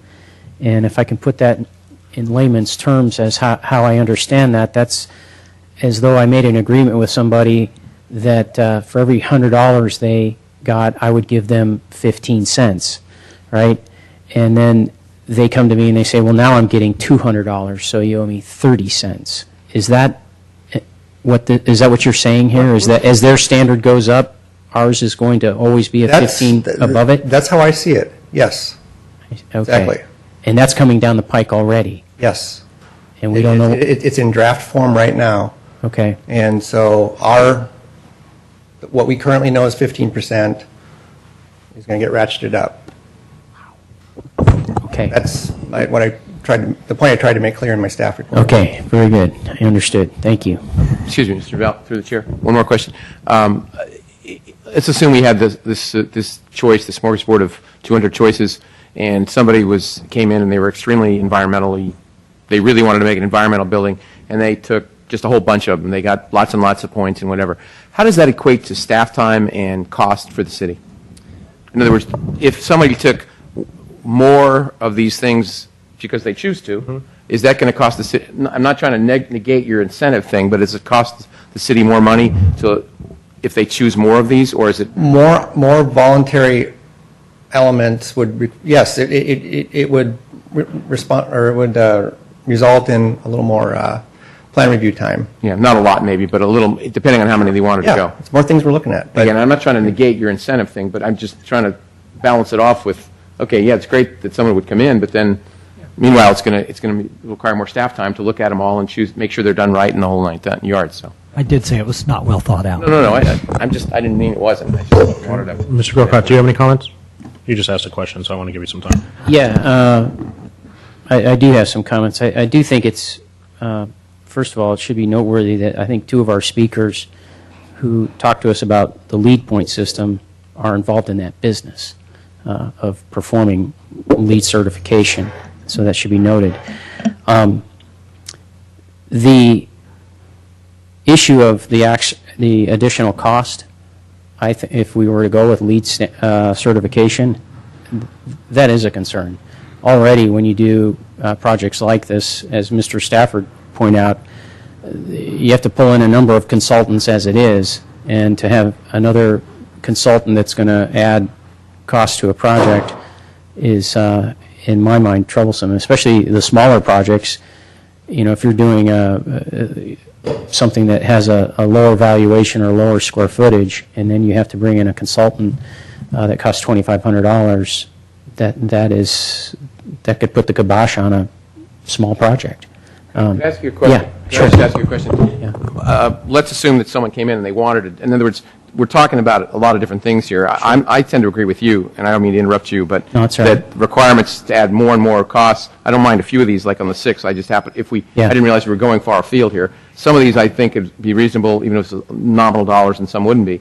But are you against the situation of someone being able to choose that, if they want to pay that money? Of being able to do In LEED? other words, like, let's say the 200 items that Mayor Klein... Yes, because already with what's on our list right now is actually taking away choices. I have a project, for instance, into the city right now where I need to achieve the points that are required now, and I'm told, well, if I do a cool roof, I get 7 of those. You know, the 15%, if I do a cool roof or the reflective foil facing, I'll get half of those, half of that percentage, half of the 15% right there. And so if we make it a mandate that you have to do that, now I got to find another way to get that 15%. Yeah, I'm not saying mandate. I'm just saying you give somebody who comes in a choice of 200 things, and you pick the ones you don't like that. Originally, I was thinking that might be an idea. I talked to a couple architects today about what we were looking at. One of them happened to be was invited by Chris to be on that committee or whatever they called that. What was it? Stakeholder committee. And he was saying about a checklist, but only as a educational format, that you give the homeowner this checklist and say, here are things you can do as you're considering this project that you might want to do that might save you money, long term, but not as a mandate, just as a No, I know. as a checklist. I'm not trying to make it as Yeah. a mandate. I'm just saying it's available to the homeowner or the builder, whoever, to come in and choose. Are you against having just that choice? Or do you feel we should just go this way, looking at 4 or 5 at each time? I'm not trying to put you in a Yeah. box. I'm just asking you Right. what you think. I think that what the state's going to be doing is going to overrun whatever we do I understand. so quickly I understand. that we shouldn't task our staff with the time and the cost to us to do that because we're going to get overrun pretty quickly anyways. Okay. So your point would be to just go with the Cal Green, and that's the baseline. What the state requires, that would be what you would recommend. I think what we have right now is sufficient. Okay. And Or so just to leave it as is. leave it as is. Okay. That's right. We're going to get overrun pretty quickly as it is. Okay, so we're all over the place, which I imagined was going to happen, and I think I'm partly... Mr. Mayor, I'm sorry, one point I forgot to make. To Mr. Collins' point, and it relates also to what Mr. Grisilli was asking, I don't know if they still have it. I haven't done a project in San Mateo County in a while, but they used to, as this stuff was being formulated, at one point they had a system whereby they had a checklist, and if you scored so many points on that checklist, the incentive was they would guarantee turnaround of your project's review at building in 3 weeks. And you don't always get that. When, right now you can usually get that, but when things get busy, 3 weeks, that's a godsend when you can get 3 weeks turnaround. I believe we have that, right, Mr. Valley, at 50 points, give or take? The county has, the level that you're talking about is 50 points. Yeah. And that's expedited unless it's changed between when I looked in the internet and now. Okay, well, that's fine. But the program does, program exists. regardless of the number, the program Right. exists. And 2-day inspection guarantees as well. Inspection guarantees, okay. So that does exist. Okay, so back to my comments.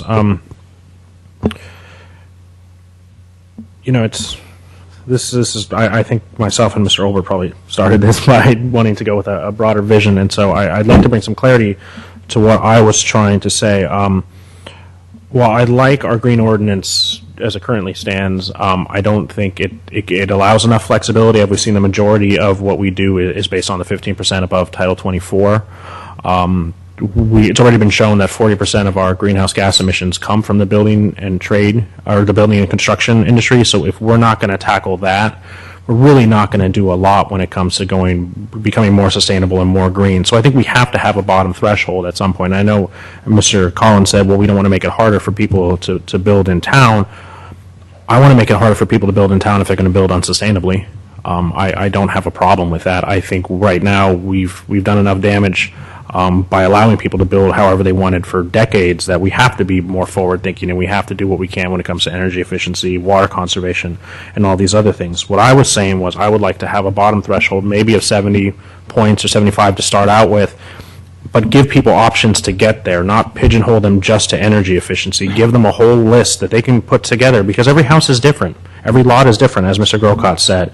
If you live next to wildlands, there's certain things you just can't do.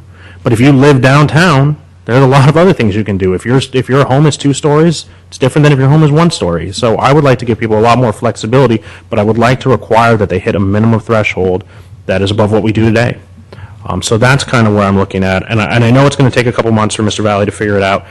I'm not saying it has to be Greenpoint. I'm not saying it has to be LEED. If you can show me how to do it in-house, I'd love to see that too and weigh them out all across each other. I think it's a little unfair to say because some of our speakers happen to work in the environmental field that they're somehow, this is self-serving. We had a developer speak. We have a designer sit on the city council. So we could just say that across the board.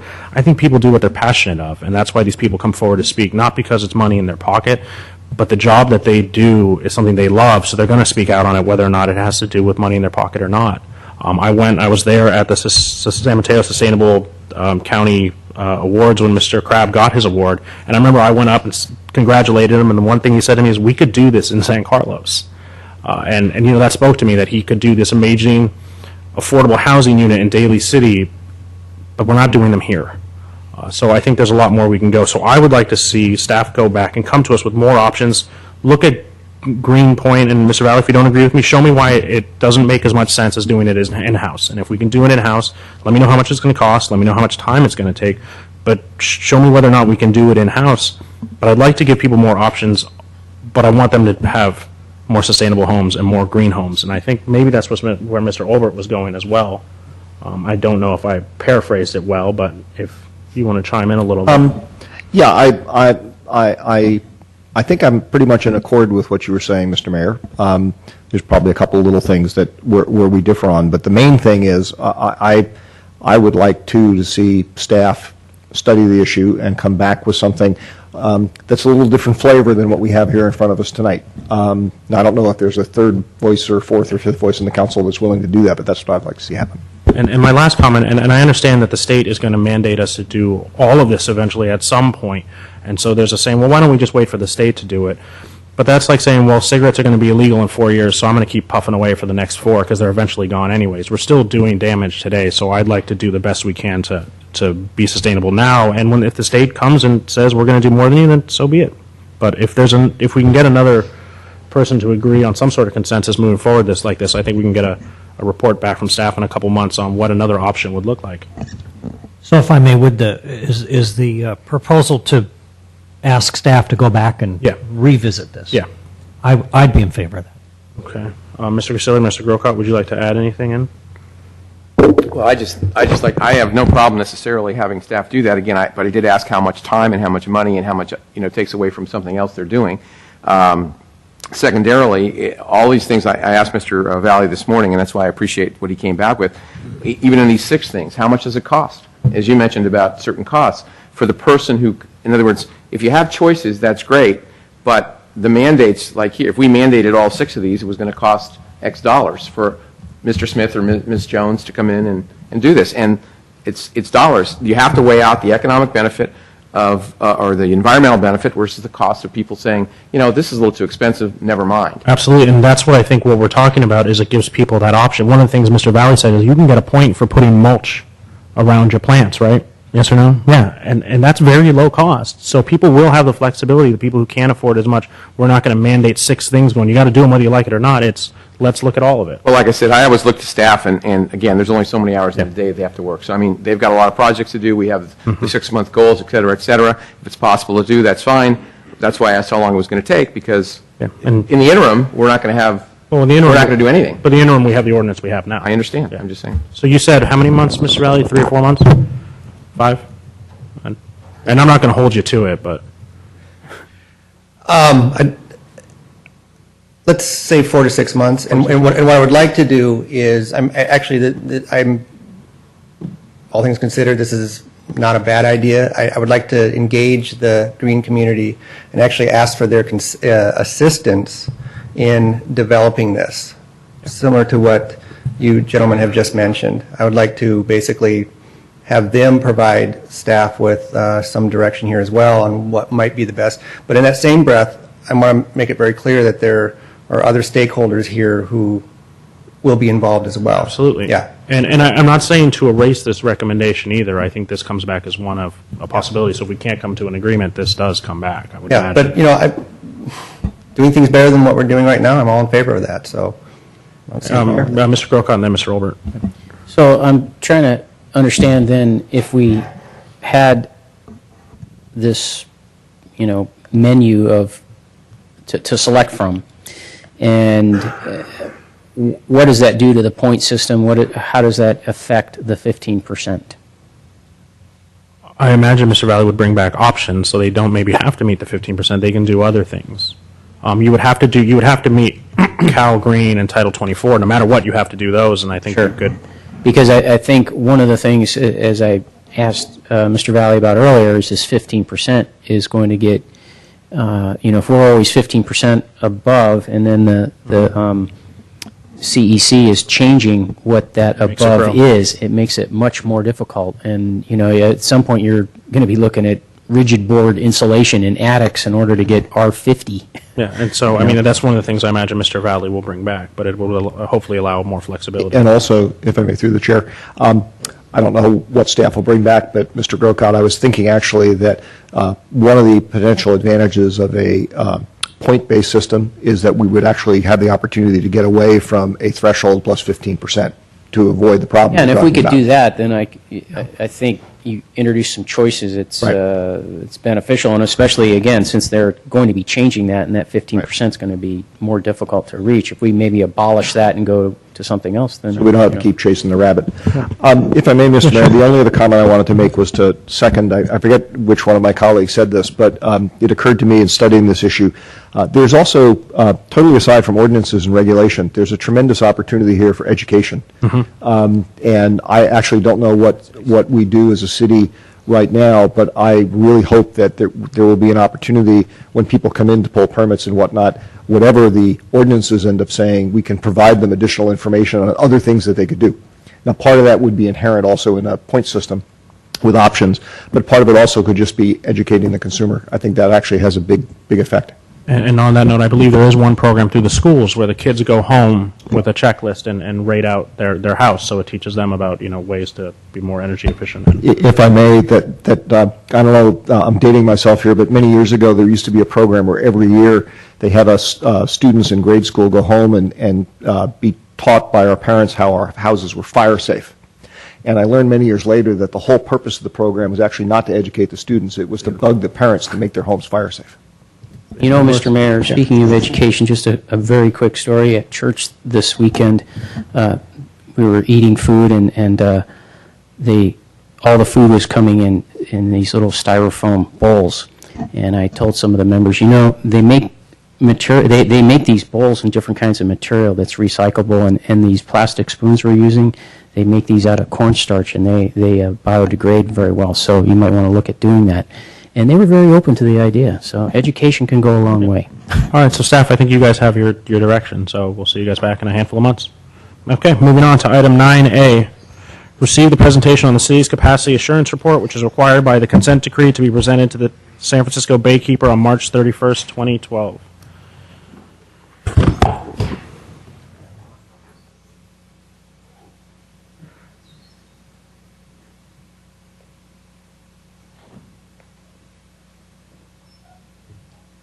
Good evening, Honorable Mayor, members of the City Council. This is in regard to the capacity assurance report that's before you this evening. And in April of 2010, the City of San Carlos entered into an agreement with the Baykeeper organization. It was called a consent decree, and it required the city to implement a number of mandated programs targeted toward improving the condition and performance of our wastewater collection system, our sewer system, and specifically reduce the number and impact of sanitary sewer overflows in our community. And you see that we've made some significant efforts to reduce those sanitary sewer flows, and you see some of the mandated programs there. San Carlos, as I noted, has made significant progress in being proactive in terms of cleaning our sewer system and controlling fats, oils, and grease that go down into the sewers, and root infusion and intrusion into the sewers, developing a computerized mapping and data management system. And also we've corrected a lot of deficiencies. We find these deficiencies going through and videotaping our sewer system, and we fix the deficiencies we see as we go through. Back in August of 2010, the city retained RMC, Water and Environment, to prepare a sewer collection master plan, sewer master plan. And I had Giza Jew is here with us this evening, and she is a principal with RMC. And what I'm going to do is ask Giza to get up here and go through the details of the capacity assurance plan with you. But the sewer master plan, the bigger sort of umbrella plan for both the near-term and long-term improvements that we need to make to the system, it's a key component in terms of addressing what we need to do for the consent decree. Since we started the process, we reduced our sewer system overflows from 67 to 31, and that exceeds our targets that are set forth in the consent decree. And one of the key provisions of that consent decree is to prepare this capacity assurance report that's before you this evening. And this report has to be submitted to the Baykeeper organization by March 31st, and it has to have a 5-year improvement. We need to do these improvements in 5 years to eliminate these SSOs due to the inadequacies of our system in a heavy storm, and Geese is going to talk about what that means. In terms of our consent decree deadlines, we're on track to meet our milestone events. We've met our milestone events. We're currently interviewing potential contractors to finish our videotaping of our entire sewer system. We've done phase 1. We've completed about 65%, where we go down in the sewer system and actually look inside the pipes to see what's happening down there and where the problems are. Once we submit the CAP to the Baykeeper organization, as I noted, we'll have about 5 to 6 years to complete these improvements. And the reason that we would have 6 years, we would request an extra year if we need to raise our sewer rates to pay for this. And with that, I'm going to ask Gisa to get up and walk you through the report. And then we'll be available to answer questions, and I'll come up with next steps at the end. Hi, Gisa. Quick question. How long is your report? We have about, I think, 18 or so slides. I'll try to be quick. Are you going to go project by project? Oh, no, Okay. no, not at all. It's to give you an overview and Yeah. an understanding of how we got to where we are. Okay, sounds good. So basically, as Al said, the capacity assurance is one of the key provisions of the consent decree. It basically includes doing flow monitoring in the system, developing a computer model of the sewer system so we can predict how much flow is being conveyed and how much flow needs to be conveyed, and then coming up with improvements that may be needed to convey what we call a design storm, and I'll talk about that in a moment. We also need to identify sources of infiltration and inflow into the system. Basically, this is extraneous water, groundwater, stormwater that gets into the sanitary sewer system, and it has a big impact, and then develop a schedule for the projects. Flow monitoring was conducted over a 2-month period, not this past winter, but last winter. We had 17 sites in the system where we installed flow meters and 3 rain gauges also, and the purpose is to quantify the flows and to obtain data to calibrate this computer model that we developed. This map shows the sewer system. All the lines are the sewer pipes. The heavy blue lines are what we call the trunk system, the larger pipes, and that's really what we're focusing on in this capacity assurance plan. The different colored areas are different basins that we've isolated by flow meters. This is a plot of one of the meters, the flow over the course of 2 months from December through February. During the winter time, across the top is rainfall, so you can see we had a lot of rain in December. We had rain in February. January was pretty dry. So you can see here the typical flow during January is about average of 3 million gallons per day. But during, say, this December 19th storm, the flow went up to almost up to 20. So you're seeing the magnitude of the impact of the infiltration inflow that's coming into your system. Some areas are worse than others, some are better, but the overall impact is something like a 9-to-1 peaking factor. And this is where this water comes from. This graphic here shows different sources of I&I into the system, and they can be direct connections. These are illegal connections of roof leaders, for example, to sanitary sewer laterals. But they can also be, and probably the most common source of I&I are all the cracks and open joints and defects in the pipes, both the sewer mains as well as the service laterals that serve the homes. And this picture up here is not from San Carlos, but it shows you, inside the sewer what's happening when that water comes in. It's coming in through these cracks and leaky joints. These pictures are San Carlos. These are from some of the TV inspection work that's been going on for the past year. And again, typical types of defects that we see in older sewer systems. Your system is not unusual. It's very similar to many of the systems on the peninsula in the East Bay in Marin County. The San Francisco Bay Area has some of the oldest systems in California.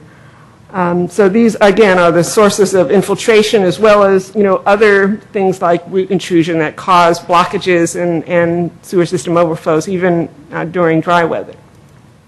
These pictures are of sewer laterals. These are not San Carlos. These actually were taken about 25 years ago over the other side of the bay in Berkeley, where we actually dug up and excavated and placed some sewer laterals in an older part of town. And these are typical of what we found, the condition of those pipes. So you can see why the water is coming into the system.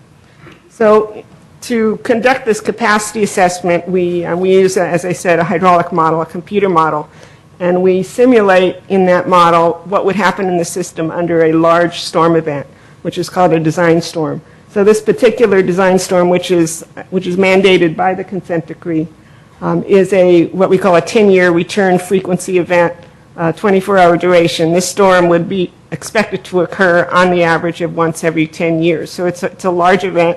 It's about 3.5 inches of rainfall over 24 hours. So you can appreciate how big that is, with a peak intensity of over 1/2 inch an hour. So this is a large storm event. And when we run that event through your sewer system, what we see here is that these lines that are colored orange and red are surcharged, which means the water level is above the pipes, it's rising into the manholes. The system doesn't have enough capacity to convey that flow. And if the water level rises high enough, you may have sewer system overflows, and that's represented by these blue dots. And the city has seen overflows during wet weather in several of these locations that are predicted. So this is real. So what we can also see in the model is profiles of these pipes, and this is an output from our computer model. In this case, what we see is the ground surface here in green. These vertical lines are manholes, and the pipe is shown outlined in pink with the water inside of it. And in this case, this pipe has adequate capacity. All the water is still inside the pipe. But if there's a capacity shortfall, then the water level starts rising above the pipe into the manholes. Now, in this case, there's still quite a bit of freeboard between the water and the ground. So there's a minimal risk of overflowing occurring in this case. But if that water level gets high enough, very close to the ground, then you have a significant risk of having an overflow. Or in the case of this particular line, we actually are predicting that it would overflow in this design storm. So with this information from the model, then we can predict where improvements may be needed in the system to provide additional capacity, additional pipe capacity. So these are the 11 projects that we've identified. And again, this is to eliminate potential overflows or significant risks of overflows during this 10-year frequency design event, which is the criteria that's specified in the consent decree. I won't talk in detail about all these projects. You can see some major ones along Britain and Arroyo, and probably the largest one is this proposed new wet weather pump station. This is the site of your stormwater pump station. I think it's called the Polgus Stormwater Pump Station.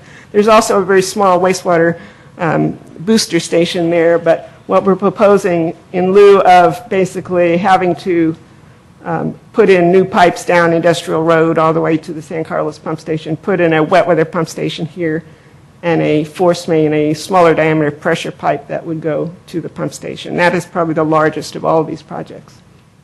Most of these projects involve just simply increasing the size of an existing sewer. Typically, if it's a small enough sewer, a 6, 8, 10, 12-inch sewer, that can be done by pipe bursting. And I know there are concerns about pipe bursting, but it's a method that's widely used throughout the country and certainly throughout the Bay Area for replacing pipes and upsizing pipes. And it can be very cost-effective and minimizes the disruption of open-cut construction in city streets. Other options might be installing a parallel pipe or diverting flow somewhere else where there is sufficient capacity in the system. As I mentioned, the new wet weather pump station is the largest of the projects proposed. We've also included in all the projects where we're replacing an existing sewer, also replacing the lower portions of the service laterals at the same time. And I believe that is already the city's practice when they do a sewer main replacement, so that all the construction within the public right-of-way is done at the same time. And that reduces the disruption on the community. This is the bottom line. These are the estimated cost of facilities, estimated capital costs. These are what we call planning level cost estimates. The total cost of all 11 projects is about $8.8 million. And we've phased them out over 5 to 6 years based on their priority, based on the severity of the problem that they're going to address. I also have to point out capacity assurance, which is, this plan is just one element of the city's overall sewer improvement program. We also need to look at rehabilitation of the smaller sewers, particularly ones that have structural issues, have maintenance problems, and overall trying to reduce the amount of infiltration and flow into the system over the long term. The capacity assurance plan is really a short-term program, but over the long term, the goal is to reduce that I&I. So one of the things the city will be doing to start off with is a process called a testing method called smoke testing. Again, this is a very standard, common method. It's been used, for many, many years to find primarily those illegal drainage connections. And a number of cities in the Bay Area have been doing this over the last several years. In fact, it's usually done in the summertime, so the idea is to start in the summertime with the areas that have the highest I&I rates, and then enforce the disconnection of those illegal connections. And then over the long term, developing an approach for repairing and replacing private sewer laterals, which contribute a significant amount of the infiltration inflow, as well as rehabilitating the overall sewer system. Strengthens back to Alan.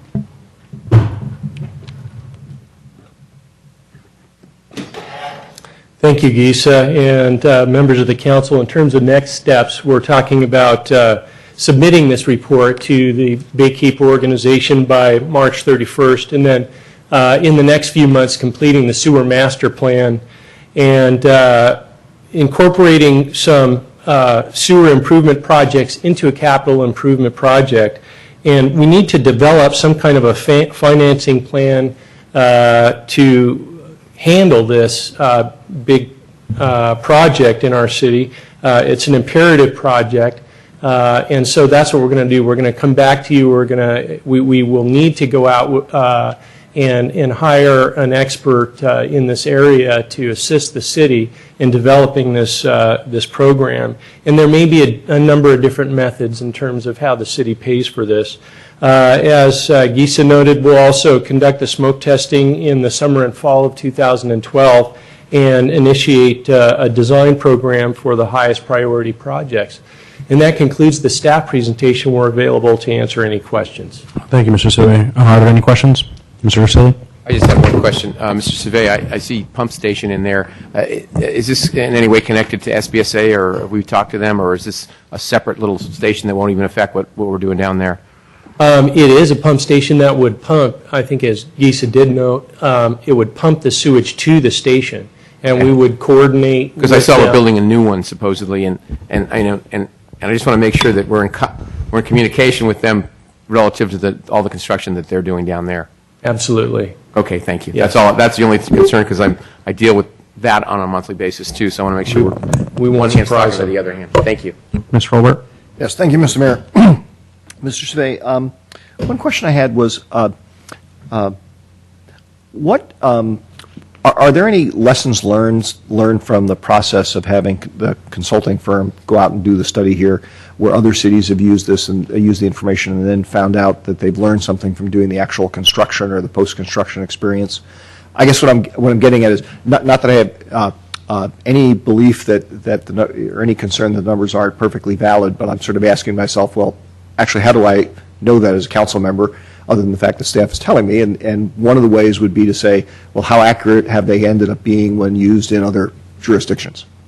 I can't answer that question for you tonight. I can refer that question to Giza, as she has That'd be had fine. experience in other cities, so perhaps... It's kind of a tough question. We've done these. We don't like to ask you easy ones. Yeah, we've done these types of projects for, a lot of cities, and a lot of cities are facing the same types of issues you are with consent decrees and cease and desist orders from the regional board. In terms of, let me address, for example, the accuracy of the model, because that's a question that's often raised. When we collect flow monitoring data, we're measuring actual flows in the sewers at certain points. What we do with that data is we run those actual storm events that we monitored through the model, and then we verify that the model is matching what we actually measured. So this is what we call calibration. It validates that the model is accurately simulating what is really happening in the system. But we also are projecting that to this big design storm, and there's always, some uncertainty there, and we can't. We do the best we can with the data we have. Let's put it that way. The costs are based on our experience, and the engineering community's experience, throughout the Bay Area on what these types of projects cost. So I think there's a fairly good database of cost data out there. Does that help answer your question? Yes, it does. Thank you.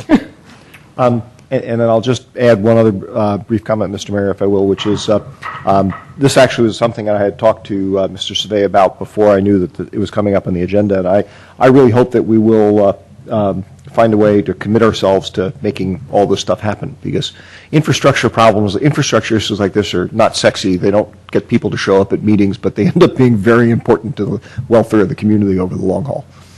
Okay, Mr. Grocott, do you have anything?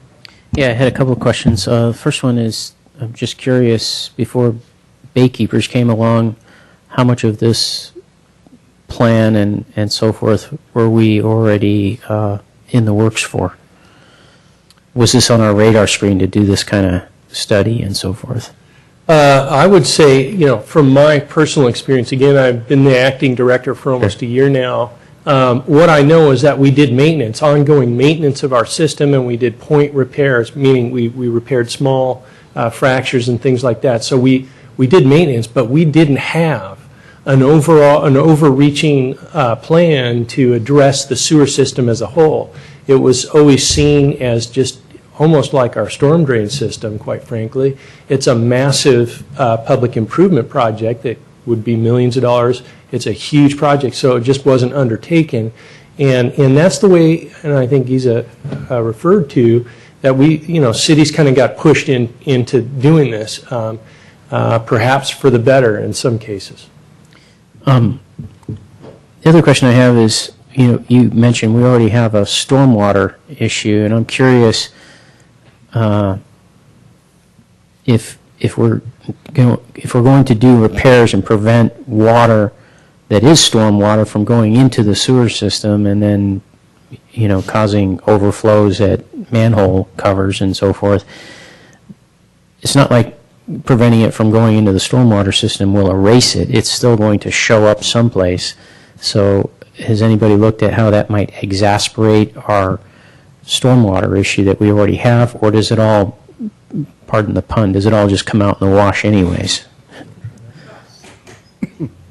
The hope is when you repair the pipes, you don't allow the water to get into the sanitary sewer system. You allow it to infiltrate into the ground, not, the roof leader, for example, or the area drain that's discharging to the sewer may be routed then to a storm drain, for example, or to the street gutter. But the primary idea is to get the water to go into the ground and not into the pipes. Okay. And then the last question I had is if Mr. Survey might, he might delineate, if you could, I don't know, maybe the staff hasn't studied it very much, but what some of these options for financing may be. The reason I ask is I'm, looking at the climate, if you will, of other tax measures and so forth that are being proposed at different levels, be it the state or school district or whatever. and I'm wondering what we're thinking of for our homeowners and business owners in terms of these projects. There's a number of different options for the city to consider. I wouldn't proffer any of those options to you this evening, but I can tell you that what some of them are the sort of the most straightforward one is to go to the ratepayers for a fee increase and spread it out over the property owners throughout the community. That's one way, a fee-based payment. Another way would be to bond it, as SBSA did. SBSA did a giant bond of which we pay a proportion of, and so that's one option is to get the money up front and then do the project that way. Another way might be to borrow the money, get a low interest loan from a state or federal agency to do the work in the near term with a loan, and then we could figure out how to finance that loan other ways. So there's a number of different options for our city to consider. We just don't know what those are exactly right now. Okay, thank you. All right, Mr. Surveyor, I just have two questions. These costs that are allocated per project, the majority of them, is it labor? Okay. And who do we imagine? We'd go out to bid to companies to do this, right? That's correct, yes. Okay. And then when it comes to rates, and I know we're going to have a much larger discussion when it comes to possibly increasing rates, do you know what raising the rates 1% gets us? No, I can't give you that number off the top of my head. I can tell you that we raised the rate 7% last year. And in our projections over the next few years, just based on what we knew about our obligation to the SBSA, we estimated another 7 to 9% in the next fiscal year, and And that was before this. Yeah. Yes. So we're easily talking possibly 15-20% a year If we raise the rates. if we raise the rates. Yeah, and the other issue there is, again, something that I've talked about before is we want to avoid any big spike. We want to try to do that. Yeah. There maybe there's more than one financing mechanism that the city uses, and maybe it's funded through different mechanisms. Okay. That's fine. We'll talk about that when we get to the rates at some point. So I have nothing else. Does anyone have any discussion? I think all we're doing is accepting this report. So. Yep. All right. Well, thank you very much, Mr. Zave. Move on to item 9B. Consideration of introducing ordinance 1445, amending San Carlos Municipal Code, Chapter 10.32 by adding 2-hour parking regulations for St. Francis Way. Good evening once again, Honorable Mayor, members of the City Council. The Transportation and Circulation Commission considered parking on St. Francis Way between Walnut Street and El Camino Real, and here's an aerial photograph. And one of the reasons that the Transportation and Circulation Commission studied this is it kind of came out of the issue of parking that we discussed with you previously for Laurel, the 1700 block of Laurel. We had some complaints by property owners, new business owners there, that they were having parking issues with 4-hour parking. One of the local property owners complained about some vehicles parking here long term, and so the commission asked staff to take a look at this area. Staff divided it up into different sections and quadrants just to make it studyable and to kind of break things up. But there's two distinct areas. This area here between El Camino Real and Laurel Street is a commercial zone, and here it's also commercial in this quadrant here. And then you get into there's an alley here, and then it becomes residential in this area. And so this is kind of how it breaks up into the commercial and residential areas. This is existing conditions. This shows what's happening out there today. There's no existing parking restrictions in this area, even though these are commercial buildings. And there are no existing parking restrictions here where we have the residential area. On the other side, between El Camino and Laurel Street, we have 2-hour parking restrictions here. And the idea that the commission had for staff is look at this and see if it's consistent on the other side of the street. what we determined is that on the other side of the street, there's a red curb along here, but no signage. And here we have no existing parking restrictions at all. So there was an inconsistency here in how the city had the regulations. So we went out and we looked at the existing situation, number of parking spaces. That's what we started with. And we identified where those parking spaces were.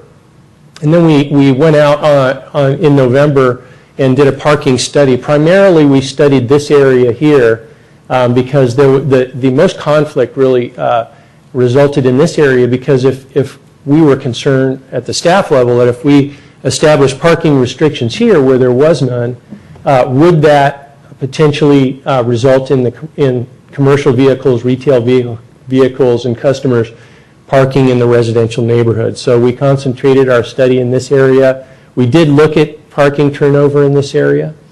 What we determined is that in the commercial and residential areas, what we found out is that there is parking turnover in each of these areas all day long. In some areas, at some hours of the day, there was somebody parked there most of the time, if not all the time. However, in that area, in that quadrant, let's say in this quadrant, for instance, there was turnover. And so those blank areas that you see in the study there show that, well, there was turnover any time of the day. You could have driven up there and gotten a parking space. So that indicated to us that there was ample parking in the existing configuration, and that we probably should just leave it alone. It's operating the way it should. So what we had proposed to the Transportation and Circulation Commission was to let it remain the same. Again, we were afraid that if you put a 2-hour limitation, 4-hour limitation in here, people would start driving into this area. And what we also saw is that people really do use these parking spaces next to their houses. We saw people exiting their houses and getting into cars. And we saw people using the businesses and getting into their cars here. What we did recommend over here is some change. We did say that we think that it should be restricted to 2 hours to make it consistent and to encourage turnover on this side of the street here. And also there was red curbing all along here, which was sort of odd because it didn't look like there were any traffic or circulation issues here. What we determined is that this used to be a mortuary in the mid-2000s. It ended in the mid-2000s, and what it was used for is mortuary parking during processions, and it was made red by the city at that time. But since then, this has turned over into a permitted insurance business.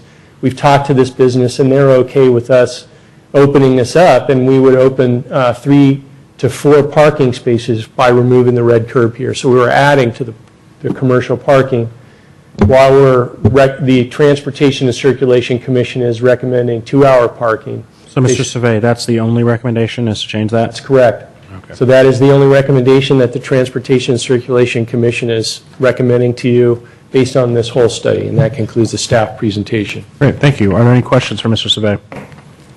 Seeing none, we'll do public comment. Robert Lefebvre? Okay, sorry. I've been off all night with pronunciations.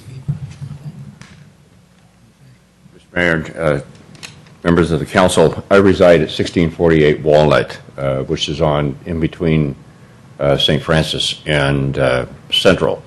And presently we're putting up with people who work on Laurel and they park on our street a good 8 hours of the day. And if we don't put our cars out, we'll end up parked 2 blocks away and having to walk to our own home. So those are going to be some of the, if you start putting in time limits on St. Francis, you're just going to shove the problem someplace else. But, let's see. And people are using our streets right now as their own parking lot. So I'd request that you totally defeat ordinance 1445. Okay, thank you. William Warhurst?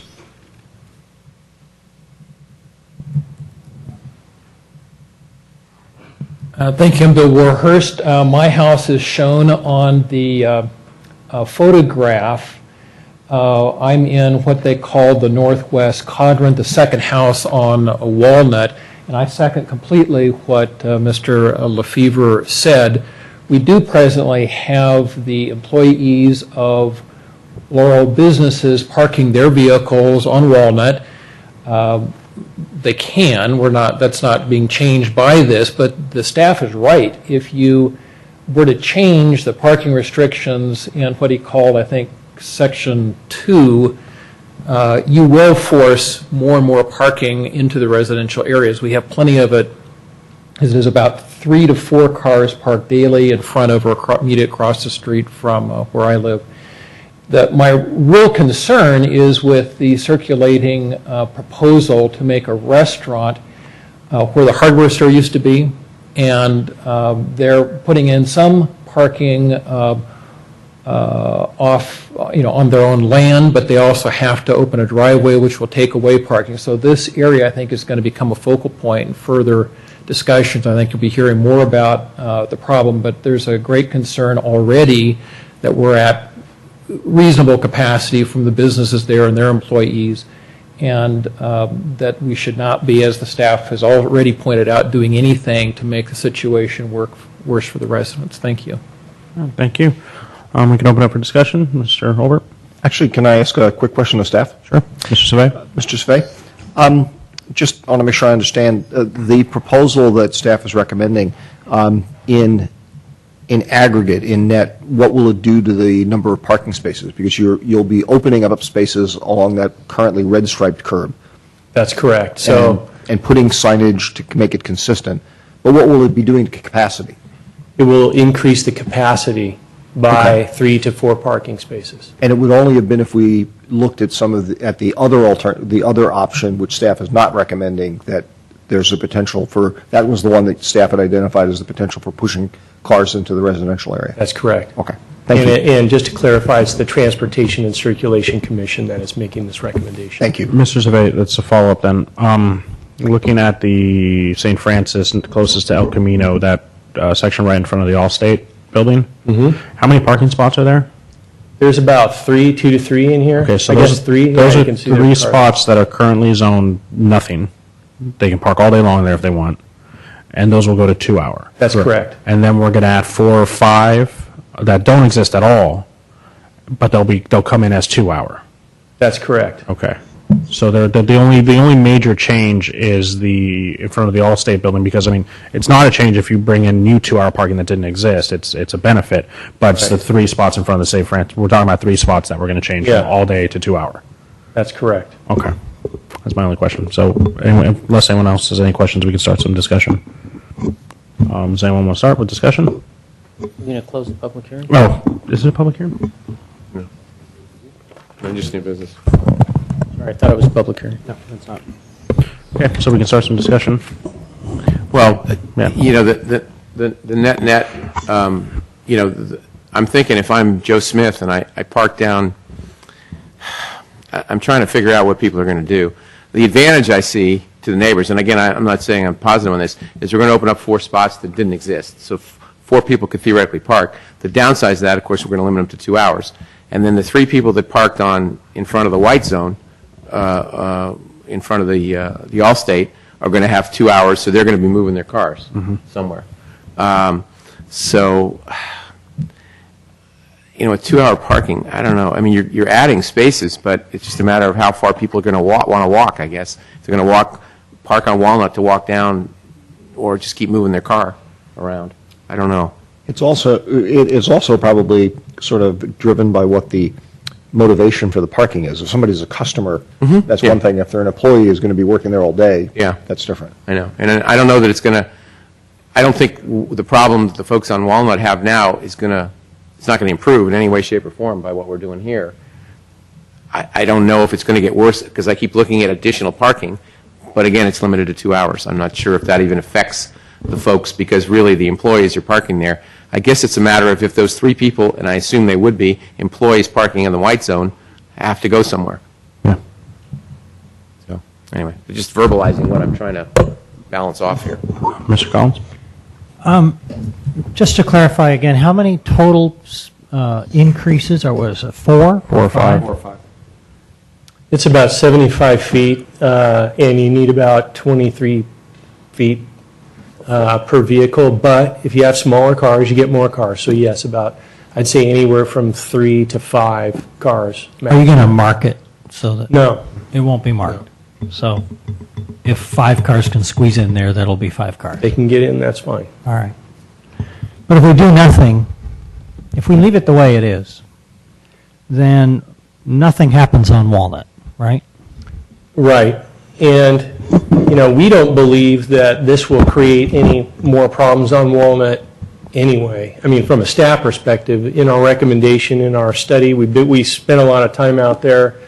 And what you'll also note here is that there's a lot of commercial parking in the vicinity. So it could possibly be that, the owners tell their employees not to park where their customers should be. But whenever we went down there during the day, we were able to find parking. We think this will improve the parking situation. This will encourage turnover. But again, there's a lot of private parking for the businesses in this area more than other areas. However, things could change over time, and we could certainly revisit this area if there were more problems. So at this time, we see it as an improvement. Through the chair, Mr. Survey, what would be the consequences of not changing the currently unlimited parking on that first part of St. Francis, and just leave that alone? In other words, just get rid of the red stripe curb, but don't change anything else. That's what I was going to say. One, if you want to park there for 8 hours, you can. And what we had is complaints from the business owners in this area before, because people were doing just that, is, well, they were taking the whole 4 hours that they had there.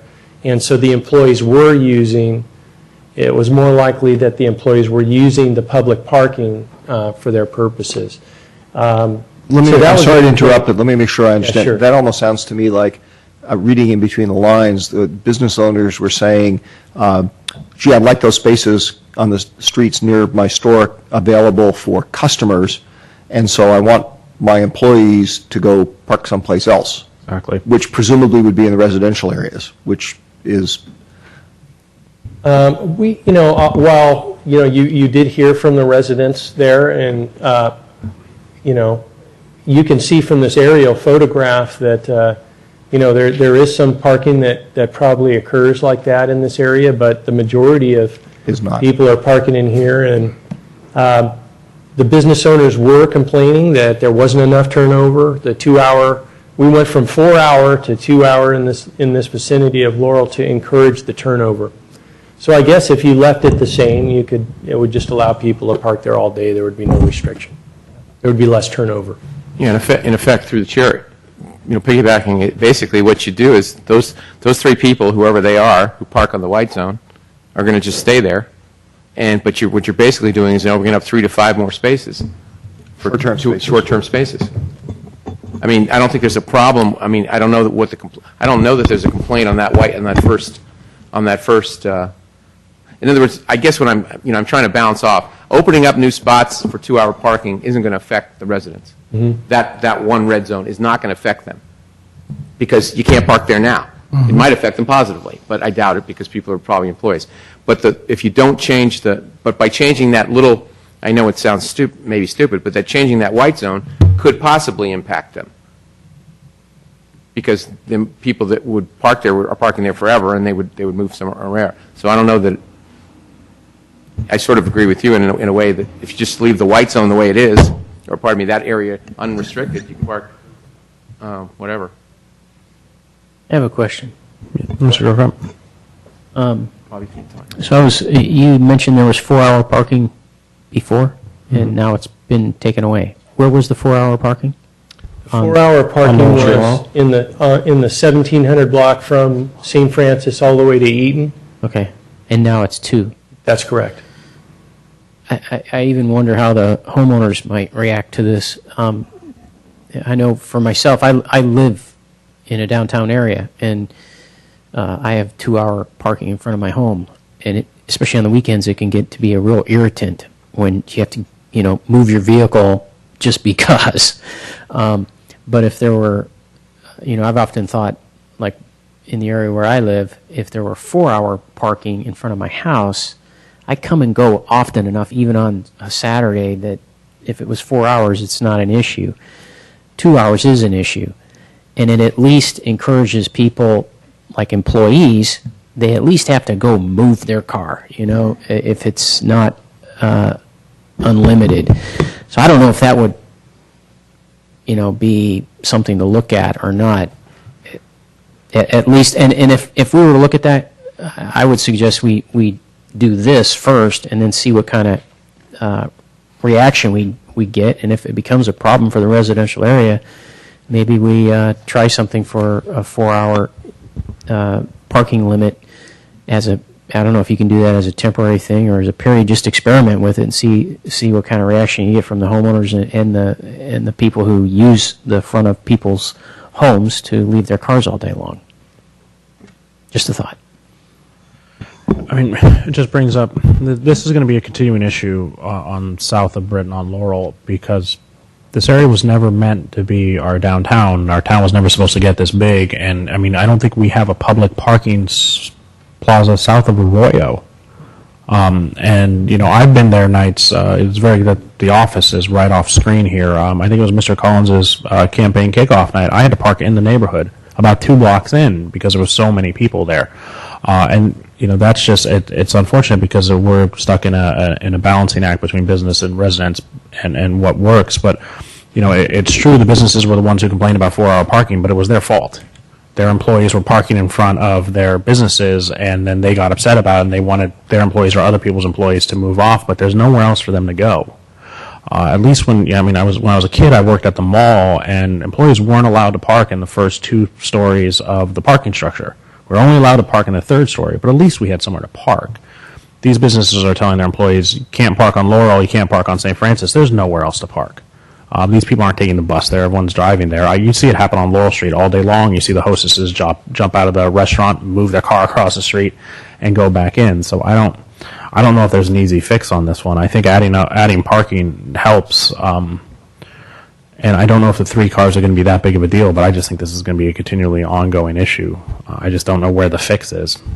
I suspect you're right, Mr. Mayor, and I was sitting here thinking, listening to this discussion, that, as I recall, we actually have a newly constituted parking, don't we have a newly constituted parking subcommittee or organization? It probably ought to meet and start discussing some of this stuff. So I think we need to just throw out a motion there and see where we're going on this. But I think this is going to be a continual problem. And they're right. There's a new restaurant coming in, and there's going to be new development down in that area. And at some point or another, we have to talk about the grand scheme of how this is going to affect. I mean, there's a single-family residence right across the alley, and that's a whole neighborhood. And I think it's going to have a dramatic effect on them. Mr. Mayor, I'd make a motion that we basically, as Mr. Olbert, and I don't mean to steal, but I'll give you points. But enough? Will I get enough? As Mr. Olbert said, I think make a motion to eliminate the red zone there, and that's all, and make it 2-hour parking for the red zone, because again, that's adding parking, and leave the white zone or leave that zone from as he indicated from in front of the Allstate building. Just leave it alone. That's alternative 1. So okay, that's the motion I make. If there's a second. Do we have to read an ordinance on that there? Mr. Ribbons, or just you guys are going to have to come back? Well, this is the night you're introducing the ordinance, so you can make a change to the proposed text of the ordinance. So Mr. Vasili is going to read the ordinance, but the change is going to reflect that we're doing alternative 1. Mr. Mayor, if I could mention something, we don't need to change the ordinance. If you don't want parking there, then nothing needs to be changed. The ordinance doesn't need to be changed or introduced. Oh, so we don't, because we're not changing parking, we're adding parking. That doesn't require an ordinance, right? That's correct. Oh, so you can just turn the white area into parking? Not the white area. The red area. So, I'm sorry, the red area. Mr. Vasili, if you could just make a motion on It that. doesn't require a change to the ordinance. Okay, so And just to clarify, so the red area, it will be 2-hour parking, though? That's what's being proposed here, yes. Okay. So make a motion. That does require an ordinance change. That's what I thought. That's what we're talking Yeah. about. So we That actually does. do need to make Yeah. a motion with Yes. that in there, Okay. an ordinance change. Do you see? If I get it. Okay. Yeah. Okay, so Okay, so again, it'll reflect that we're doing alternative one. Okay. Yes. So, Mr. City Attorney, what do I read? Or do I read anything? Well, you need to read the ordinance and then the section The ordinance one- title or the entire ordinance? The title of the ordinance, and then you need to, in your motion, you'd want to refer to the change you're proposing to make at section Q, which is the one being changed. So you might want to say St. Francis Way from Laurel Street to El Camino with the exception of Quadrant is that? the half block, the northerly half block between the alley and El Camino. I'm not sure how to describe it, but we have to describe that you're not changing that one. And just to be clear to the chair, I think technically what we're doing is not quite alternative one, because alternative one would put the 2-hour parking on that white zone, as well as free up the red zone. Oh, okay. So anyway, I'll make a motion that we introduce ordinance number 1445. 1445, ordinance of the City of San Carlos, amending the San Carlos Municipal Code, Chapter 10.32, by adding 2-hour parking regulations for St. Francis Way from Laurel Street to the eastward to the alleyway, which it basically now is a red zone, eliminating that red zone and make that 2-hour parking. And that's the only change. Is there a second? Is that okay, Mr. City Attorney? Yes. I'll second. Madam Clerk? Councilmember Collins? Yes. Councilmember Grisilli? Yes. Councilmember Grocott? Yes. Councilmember Olbert? Yes. Mayor Klein? Yes, and we will be going back to closed session.